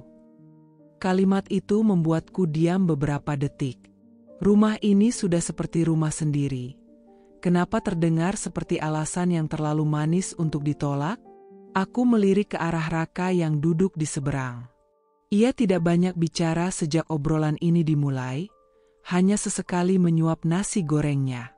Tapi aku menangkap tatapan sekilasnya ke arah Alia, bukan tatapan kaget atau heran, melainkan seperti seseorang yang ingin memastikan lawannya tetap tenang. "Ya sudah, kalau kamu merasa lebih nyaman di sini," kataku akhirnya, pura-pura menyerah. Tapi di dalam hati, aku justru semakin yakin ada sesuatu yang Alia sembunyikan. Kalau memang hanya soal ongkos atau kenyamanan, ia tidak akan menolak begitu cepat. Malamnya, saat aku dan Raka berbaring di ranjang, aku mencoba menyinggungnya. "Rak, kamu setuju nggak kalau Alia pindah kos? Biar lebih dekat sama kantornya." Raka diam sebentar sebelum menjawab. "Kalau dia nggak mau, ya udah. Dia kan udah nyaman di sini. Lagian kita nggak keberatan juga, kan?" Nada suaranya datar, tapi aku merasakan ada sesuatu di balik itu. Entah ketidaksukaan membahas topik ini, atau kelegaan karena rencanaku gagal. Aku memalingkan wajah, berpura-pura mengantuk. Dalam hatiku, aku berjanji, kalau mereka berpikir aku akan berhenti hanya karena 1 kali penolakan, mereka salah besar. Mulai besok, aku akan mencari cara lain. Cara yang membuat mereka lupa berhati-hati, hingga aku bisa melihat dengan mata kepalaku sendiri apakah rasa curiga ini beralasan, atau hanya bayangan dari ketakutanku sendiri. Dan untuk itu, aku siap bermain sabar. Karena terkadang, satu-satunya cara mengungkap rahasia adalah dengan membuat orang yang menyembunyikannya merasa aman dulu, baru kemudian mereka akan lengah. Kecurigaan itu sudah seperti penghuni tetap di dalam kepalaku. Ia tidak pernah bayar sewa, tapi menempati semua ruang. Bahkan saat aku mencoba tersenyum atau beraktivitas seperti biasa. Setiap langkah Alia di dalam rumah, setiap tatapan singkat Raka, membuat pikiranku seperti layar yang memutar ulang semua kemungkinan terburuk. Aku tahu, kalau terus menatap mereka dari jarak dekat, mereka akan semakin pandai bersembunyi. Mereka akan menjaga gerakan, mengukur kata, dan memastikan tak ada celah. Itu sebabnya aku butuh strategi berbeda. Membuat mereka percaya aku tidak akan ada di rumah, lalu membiarkan mereka menunjukkan wajah asli mereka. Ide itu muncul begitu saja saat aku sedang mengobrol dengan Mira di sebuah kafe. Sore itu, hujan turun deras di luar, membuat aroma kopi bercampur dengan udara dingin. Mira menyimak ceritaku sambil menopang dagu, matanya penuh empati. Mereka nggak akan lengah kalau kamu terus ada di situ, katanya. Kamu harus kasih mereka ilusi kebebasan. Biar mereka pikir kamu nggak curiga lagi. Aku mengangguk pelan. Kalau aku pura-pura pergi keluar kota, gimana? Mira tersenyum tipis, seperti baru saja mendengar awal dari rencana yang cukup licik tapi efektif. Itu bisa. Tapi kamu mau kemana? Ke rumah kamu, jawabku tanpa ragu. Aku bawa koper. Aku pamit seperti orang mau liburan. Tapi sebenarnya aku nginep di rumahmu, dan kita cari waktu yang pas untuk ngintai rumah. Mira tertawa kecil. Oke, ini seru. Tapi kita harus hati-hati. Kalau ketahuan, semua rencana buyar. Kami lalu mulai membicarakan detailnya. Aku akan bilang bahwa Mira dapat promo penginapan murah di luar kota, dan aku ikut menemaninya selama 3 hari. Aku akan berkemas sungguhan, memasukkan baju, sepatu, bahkan skincare, supaya terlihat meyakinkan. Aku juga akan mengunggah foto koper dan tiket di Instagram Story. Semua harus sempurna. Keesokan harinya, kesempatan itu datang saat kami sedang sarapan bersama di meja makan.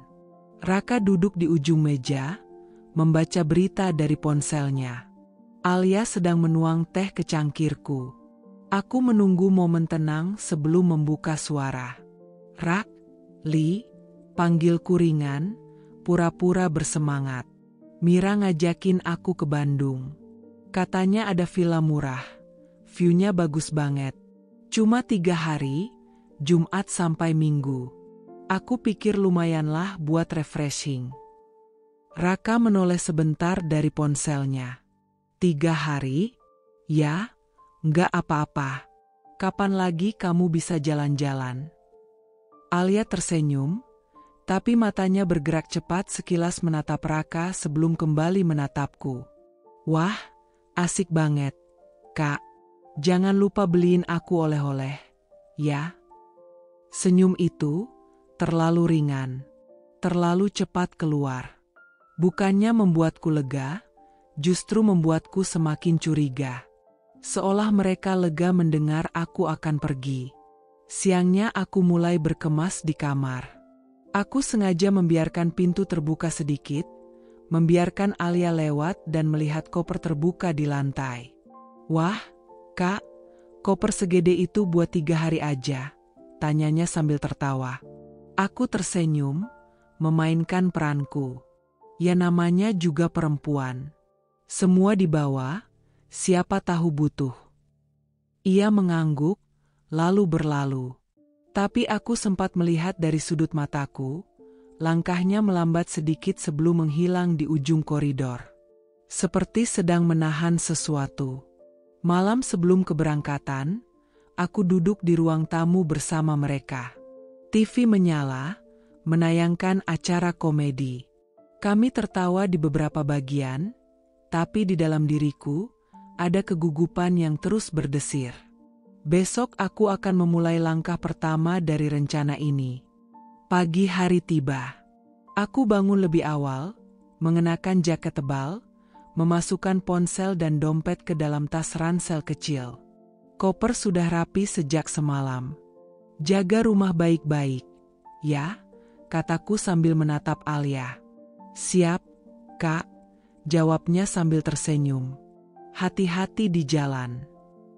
Aku mencium pipi Raka sebentar. Jangan lupa makan teratur. Jangan lembur terus.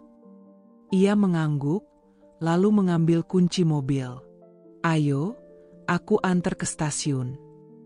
Di perjalanan menuju stasiun, kami mengobrol ringan tentang lalu lintas dan cuaca. Tidak ada pembahasan yang dalam. Aku pura-pura sibuk memotret suasana untuk bukti liburan yang akan kukirim ke Mira dan unggah di media sosial. Semua harus terlihat alami. Sesampainya di stasiun, aku berpura-pura memeriksa jadwal keberangkatan. Setelah memastikan Raka sudah pergi, Aku keluar melalui pintu samping dan memesan ojek online menuju rumah Mira. Begitu tiba, Mira sudah menungguku di teras. "Sukses?" tanyanya sambil menyambut koperku. Aku mengangguk. Sampai sekarang, nggak ada tanda-tanda curiga. Kami lalu mulai mengatur strategi. 2 hari pertama aku akan sepenuhnya menghilang dari radar mereka.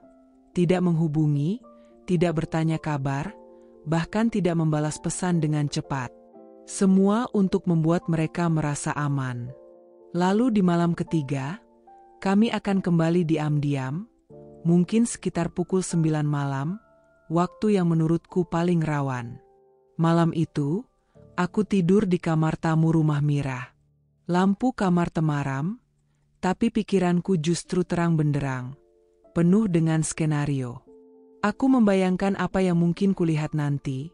Mungkin Alia dan Raka hanya mengobrol biasa, mungkin mereka sedang melakukan hal yang tidak seharusnya, atau mungkin semua ini hanya prasangka. Tapi satu hal yang kupastikan, rasa penasaran ini sudah tidak bisa dihentikan. Aku harus tahu. Dan 3 hari ke depan akan menjadi penentu apakah kecurigaanku hanya bayangan, atau kenyataan yang selama ini berusaha mereka sembunyikan. Malam itu, udara terasa begitu pengap, padahal jendela kamar Mira terbuka lebar. Aku terbaring miring di ranjang tamuku, menatap gelap langit di luar, tapi pikiranku tak bisa tenang. Sudah 2 malam aku berada di sini, pura-pura liburan keluar kota. Di hadapan Alia dan Raka, aku tersenyum santai saat pamit, lengkap dengan koper kecil dan cerita tentang tiket kereta yang sudah kupesan. Mereka mengangguk mengiyakan, bahkan Raka sempat menawari untuk mengantarku ke stasiun, tawaran yang kutolak halus dengan alasan Mira sudah menjemput. Sejak aku pergi, Mira selalu mencoba mengajakku bercerita atau menonton film agar pikiranku teralihkan, tapi tak sekalipun aku benar-benar fokus. Hatiku gelisah, seperti ada benang halus yang menarikku kembali ke rumah. Skenario-skenario terburuk menari di kepalaku, bercampur dengan rasa sakit dan penasaran yang semakin sulit kuabaikan. Malam kedua ini, aku tak lagi mau hanya membayangkan. Aku harus melihat sendiri. Kalau memang firasatku salah, aku akan tenang. Tapi kalau benar, aku harus siap menghadapi apapun yang menunggu di sana. Sekitar pukul 11 malam, aku pamit pada Mira dengan alasan ingin membeli sesuatu di minimarket. Dia menatapku curiga. "Kamu mau ke rumah?" "Ya," tebaknya. Aku terdiam sebentar, lalu hanya tersenyum hambar. "Aku cuma mau lihat, biar nggak terus mikir." Mira menarik napas panjang, lalu mengangguk. "Hati-hati, jangan gegabah." Aku keluar membawa jaket tipis, melangkah cepat menuju parkiran motor. Jalanan malam terasa sunyi, hanya suara anjing tetangga dan gemerisik dedaunan yang terdengar. Semakin dekat ke rumah, jantungku berdegup semakin kencang. Rumahku gelap di bagian depan, tapi dari sela tirai ruang tamu, aku melihat cahaya temaram. Aku mematikan motor jauh sebelum sampai, lalu berjalan kaki pelan, menjaga langkah agar tak menimbulkan suara. Setiap detik terasa panjang, seolah dunia memperlambat waktunya untuk menguji kesabaranku. Aku berdiri di samping jendela ruang tamu, memiringkan tubuh agar bisa mengintip di antara celah kain. Dan disitulah mereka. Raka duduk di sofa, mengenakan kaos longgar dan celana pendek. Alia duduk di sampingnya, terlalu dekat untuk ukuran, adik ipar, yang sopan. Tangannya menggantung di bahu Raka, sementara kepala mereka condong satu sama lain. Aku menahan napas saat melihat wajah mereka semakin dekat, dan akhirnya bibir itu bertemu. Ciuman mereka bukan ciuman sekilas yang bisa dianggap bercanda. Itu lambat, penuh kesadaran, dan terlalu intim. Aku merasakan seluruh tubuhku panas, bukan hanya karena marah, tapi juga karena campuran jijik dan kaget yang memukulku bertubi-tubi. Tanganku bergetar saat meraih gagang pintu. Aku mendorongnya keras hingga terbuka lebar. Suara benturannya memecah kesunyian malam. "Maksud kalian apa?" teriakku. Suaraku bergetar tapi cukup lantang untuk membuat mereka berlonjak. Raka segera berdiri, wajahnya pucat pasi. Alia memundurkan diri, menunduk, tangan meremas ujung kaosnya. Aku bisa jelasin," ucap Raka terbata-bata. "Jelasin?" Aku melangkah masuk, menutup pintu dengan hentakan. "Kalian pikir aku bodoh? Selama ini aku cuma tutup mata, berharap aku salah. Tapi ternyata kalian malah menjadikan rumah ini tempat main belakang." Alia menatapku dengan mata berkaca-kaca, tapi bibirnya tak bersuara. Raka mencoba mendekat, namun aku mundur setapak. "Jangan sentuh aku, Raka. Jangan pernah." Suasana terasa berat. Hanya suara napas kami yang terdengar, terputus-putus di antara jeda kata-kata yang belum terucap. Aku memandangi keduanya bergantian, mencari sedikit rasa penyesalan yang tulus di wajah mereka, tapi yang kulihat hanya kebingungan dan rasa bersalah yang terlambat. "Alia," ucapku dingin, "aku terima kamu di rumah ini karena aku pikir kamu butuh tempat aman. Tapi ternyata, aman buat apa? Aman buat merebut suami orang?" Alia tersentak, matanya mulai basah. "Kak, aku nggak bermaksud." "Jangan bilang nggak bermaksud," potongku tajam. "Setiap tatapan, setiap tawa, setiap malam kalian berdua di teras, itu semua disengaja. Jangan pura-pura polos." Raka mencoba ikut bicara. "Aku hilaf." "Hilaf?" Aku tertawa sinis. "Hilaf itu kalau cuma sekali, Raka. Ini sudah berminggu-minggu. Dari komentar kecil, curhat berdua, sampai sekarang, sampai malam ini." Tak ada yang menjawab. Aku melangkah ke arah kamarku, mengambil koper kecil yang memang sengaja kusimpan di rumah. Tapi kali ini bukan aku yang pergi. Aku menarik koper itu ke tengah ruang tamu, melemparnya ke arah Alia. "Kamu kemasi barangmu sekarang. Malam ini juga. Kalau enggak, aku yang akan buang semua keluar." Alia terdiam, wajahnya pucat. Aku memalingkan wajah ke Raka. "Dan kamu?" Suaraku merendah, tapi dinginnya menusuk. "Aku nggak tahu apakah aku bisa memaafkan ini. Tapi satu yang jelas, kamu sudah merobohkan semua yang pernah kita bangun." Malam itu, rumah terasa berbeda. Bukan lagi tempat pulang, tapi medan perang. Dan aku berdiri di tengahnya, dengan hati yang hancur dan amarah yang membakar. Suara bentakan dan teriakan kami malam itu memecah keheningan. Lampu-lampu rumah tetangga mulai menyala satu persatu, pintu pagar berdiri dibuka, dan wajah-wajah penasaran mulai bermunculan di balik pagar dan jendela. Beberapa bahkan sengaja melangkah mendekat ke halaman rumahku, pura-pura mencari udara malam, padahal jelas ingin menyaksikan drama yang sedang terjadi. Raka berdiri di ruang tamu dengan wajah tegang, napasnya memburu. Alia duduk di sofa dengan air mata berderai, menundukkan kepala sambil memegang sisi pipinya. Entah itu tangis penyesalan atau sekadar akting murahan untuk memancing simpati, aku tak peduli lagi. "Alia, keluar dari rumah ini, sekarang." Suaraku bergetar, tapi tegas. Aku bahkan bisa merasakan nadiku berdegup di telinga. "Kak, dengar dulu, ini nggak seperti yang kakak lihat." Alia mencoba bersuara di sela isakannya, tapi aku langsung memotong. "Cukup. Aku sudah lihat dengan mataku sendiri. Kamu pikir aku bodoh? Dari awal aku sudah merasa ada yang aneh, dan malam ini semuanya jelas." Raka maju selangkah, mencoba mengambil kendali. "Kamu salah paham. Alia itu cuma..." Aku menatapnya tajam. "Cuma apa, Raka? Cuma teman? Cuma adik?" Teman atau adik nggak akan saling berpelukan dan berciuman di tengah malam saat istrinya nggak ada di rumah. Suara kami meninggi. Tetangga mulai berbisik-bisik, beberapa menutup mulut menahan keterkejutan, dan aku bisa menangkap kilatan ponsel. Mungkin ada yang merekam. Aku tidak peduli lagi, harga diriku sudah diinjak terlalu dalam untuk memikirkan omongan orang. "Alia, ambil barang-barangmu sekarang juga." Aku menunjuk ke arah kamarnya. "Dan kamu, Raka, kalau memang kamu mau sama dia, silakan ikut keluar malam ini juga." Wajah Raka mengeras. "Kamu nggak bisa seenaknya ngusir aku dari rumah sendiri." Aku terkekeh miris. "Rumah ini memang milikmu secara hukum, Raka. Tapi malam ini, aku yang punya kendali. Kalau kamu tetap mau membela dia di depanku, silakan pergi bersamanya." Alia bangkit dengan langkah gemetar, masuk ke kamarnya. Tak lama, ia keluar membawa tas besar yang tergesa-gesa diisi. Tangisnya masih terdengar, tapi semakin lama terdengar dibuat-buat, seperti sengaja diperdengarkan untuk mendapat simpati penonton. "Maaf, Kak, aku nggak pernah mau nyakitin kakak," katanya pelan sambil menatapku dari bawah. Aku berdiri tegak, menatap lurus ke matanya. Kalau benar nggak mau nyakitin, kamu nggak akan menghancurkan kepercayaan orang yang sudah memberimu atap dan makanan. Raka masih berdiri di dekat sofa, menatap Alia yang sibuk memasukkan barang. Saat Alia berjalan melewati pintu, Raka bergerak seakan ingin ikut, tapi matanya melirikku sejenak, ragu. Aku bisa membaca dilema di wajahnya, tapi itu bukan lagi urusanku. Di halaman, beberapa tetangga menyingkir memberi jalan. Udara malam terasa dingin menusuk, tapi panas di dadaku tidak juga surut. Alia melangkah cepat, menunduk dalam-dalam. Raka akhirnya keluar juga, tidak dengan membawa tas, tapi langkahnya mengikuti Alia hingga ke gerbang. Raka, kamu mau ikut dia atau enggak? Suaraku menggema, tak peduli semua orang mendengar. Dia berhenti, menoleh ke arahku, lalu ke arah Alia. Aku, cuma mau pastiin dia pulang dengan aman. Jawabnya datar. Aku mengangkat daguku. Pulang? Dia bahkan gak punya tempat di sini lagi. Jadi terserah kalian mau kemana. Yang jelas, pintu rumah ini sudah tertutup untuk kalian berdua.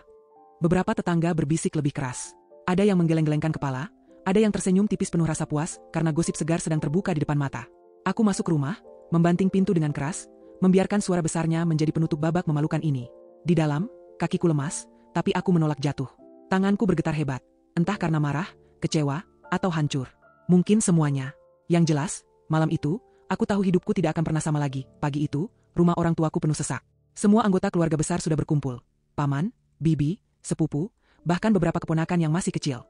Mereka duduk melingkar di ruang tamu, suasana tegang terasa dari udara yang berat dan tatapan penuh tanda tanya. Aku duduk di kursi utama, laptop terbuka di meja, jari-jariku sudah siap di atas tombol play. Raka dan Alia juga ada di sana. Raka duduk di sudut sofa, menunduk, sementara Alia menempel pada ibuku, mencoba mencari perlindungan, dengan wajah pucat dan mata sembab. Ibuku menatapku dengan gelisah. Nak, ini sebenarnya mau dibicarakan soal apa? Pagi-pagi semua dikumpulin. Aku menghela napas panjang, lalu menatap seluruh wajah yang hadir satu persatu. Hari ini, aku mau semua orang tahu apa yang sebenarnya terjadi. Aku nggak mau ada dusta atau cerita yang dipelintir. Beberapa orang mulai saling berbisik. Raka gelisah, Alia menunduk lebih dalam. Aku menekan tombol play. Di layar, rekaman CCTV dari ruang tamu rumahku mulai diputar. Gambar pertama menunjukkan Raka dan Alia duduk di sofa, jarak mereka terlalu dekat untuk disebut wajar. Beberapa detik kemudian, tangan Raka terlihat mengusap rambut Alia, lalu Alia mencondongkan tubuhnya, tertawa kecil, dan menyentuh dada Raka. Ruangan mendadak senyap. Aku memutar rekaman lain. Di dapur, Alia menyuapi Raka sambil tertawa. Di teras, mereka berdua duduk berpelukan sambil berbicara pelan. Potongan terakhir adalah dari malam penggerbekan, aku yang mendobrak pintu, lalu mereka yang terlonjak ketakutan. Astagfirullah, suara salah satu bibiku pecah. Paman tertua memukul lututnya dengan keras. Ini memalukan. Kalian ini keluarga, bukan orang asing di jalanan. Ibuku menatap layar dengan mata membelalak, lalu beralih menatap Alia. Alia, ini benar. Nak, ibu nggak pernah nyangka. Ibu percaya sama kamu. Suaranya bergetar, air mata mulai mengalir. Alia menangis, mencoba memegang tangan ibuku. Bu, aku hilaf, aku nggak berniat. Tapi ibuku menepis tangannya. Hilaf? Ini bukan sekali dua kali, Alia. Lihat sendiri rekamannya. Kamu tegas sama kakakmu ini, dia yang rawat kamu dari kecil, kasih makan, kasih tempat tinggal. Raka mencoba bicara. Tante, dengar dulu penjelasan saya. Namun suara ayahku yang biasanya tenang kini menggema seperti palu. Tidak ada penjelasan yang bisa membenarkan ini. Raka, kamu suami atau pengkhianat? Kamu mempermalukan keluarga kami. Suasana pecah. Beberapa anggota keluarga meninggalkan kursi sambil menggeleng-gelengkan kepala. Alia menangis kencang, Raka menunduk dalam, rahangnya mengeras tapi tak bisa membela diri lagi. Keputusan keluar dari mulut pamanku yang dituakan. Mulai hari ini, Raka bukan bagian dari keluarga ini. Dan Alia, kamu pergi dari rumah orang tuamu. Kalau perlu, jangan bawa nama keluarga kita lagi. Ibuku hanya bisa menutup wajahnya dengan kedua tangan, bahunya bergetar menahan tangis. Aku duduk kaku, tak ada rasa lega yang datang, hanya kehampaan dan nyeri yang anehnya terasa jauh lebih dalam daripada kemarahan. Raka berdiri perlahan, menatapku sebentar, lalu berbalik pergi. Alia menyusul, tapi sempat menoleh ke ibuku dengan wajah penuh sesal yang kini tak ada gunanya. Hari itu, bukan cuma rumah tanggaku yang runtuh. Nama baik mereka juga jatuh di hadapan keluarga besar. Dan aku tahu, kabar ini akan menyebar ke seluruh kerabat sebelum malam tiba. Setahun berlalu sejak malam itu. Waktu memang tak menghapus luka begitu saja. Tapi ia memberiku ruang untuk bernapas, belajar menata diri, dan berjalan lagi di jalan yang kupilih sendiri. Aku kini tinggal di sebuah apartemen kecil namun nyaman, di lantai 8, dengan pemandangan lampu kota yang setiap malam terasa seperti pengingat bahwa dunia ini luas. Terlalu luas untuk dihabiskan hanya dengan menangisi satu pengkhianatan. Pekerjaanku pun lebih baik dari sebelumnya. Aku tidak lagi terikat pada rutinitas yang membosankan, dan gajiku cukup untuk hidup tanpa bergantung pada siapapun. Setiap pagi aku menyeduh kopi sendiri, membuka jendela, dan menghirup udara yang dingin tapi menenangkan. Rasanya, seperti memulai hidup dari nol, tapi kali ini aku yang memegang kendali. Raka dan Alia, aku mendengar kabar mereka dari bisik-bisik yang tak sengaja sampai ke telingaku. Hidup mereka jauh dari kata bahagia. Raka kehilangan pekerjaannya setelah reputasinya hancur, dan Alia terpaksa bekerja serabutan untuk bertahan. Gosip mengatakan hubungan mereka tak pernah tenang. Bertengkar soal uang, soal kepercayaan, bahkan soal kesetiaan yang lagi-lagi retak. Lalu suatu sore yang mendung, pintu apartemenku diketuk. Saat kubuka, di sana berdiri Alia. Wajahnya pucat, matanya sembab, rambutnya berantakan seperti tak diurus berhari-hari. Tanpa diminta, ia langsung menangis. "Kak, aku salah. Raka ninggalin aku. Dia pergi sama perempuan lain. Aku nggak punya siapa-siapa lagi." Suaranya parau, tubuhnya gemetar. Aku memandangnya lama. Ada sedikit bagian dari diriku yang dulu mungkin akan meraih tangannya, menenangkannya. Tapi setahun ini mengajarkanku bahwa tidak semua orang pantas diberi kesempatan kedua. "Kamu memilih jalanmu sendiri, Alia," kataku pelan tapi tegas. "Dan aku memilih hidup tanpa pengkhianat."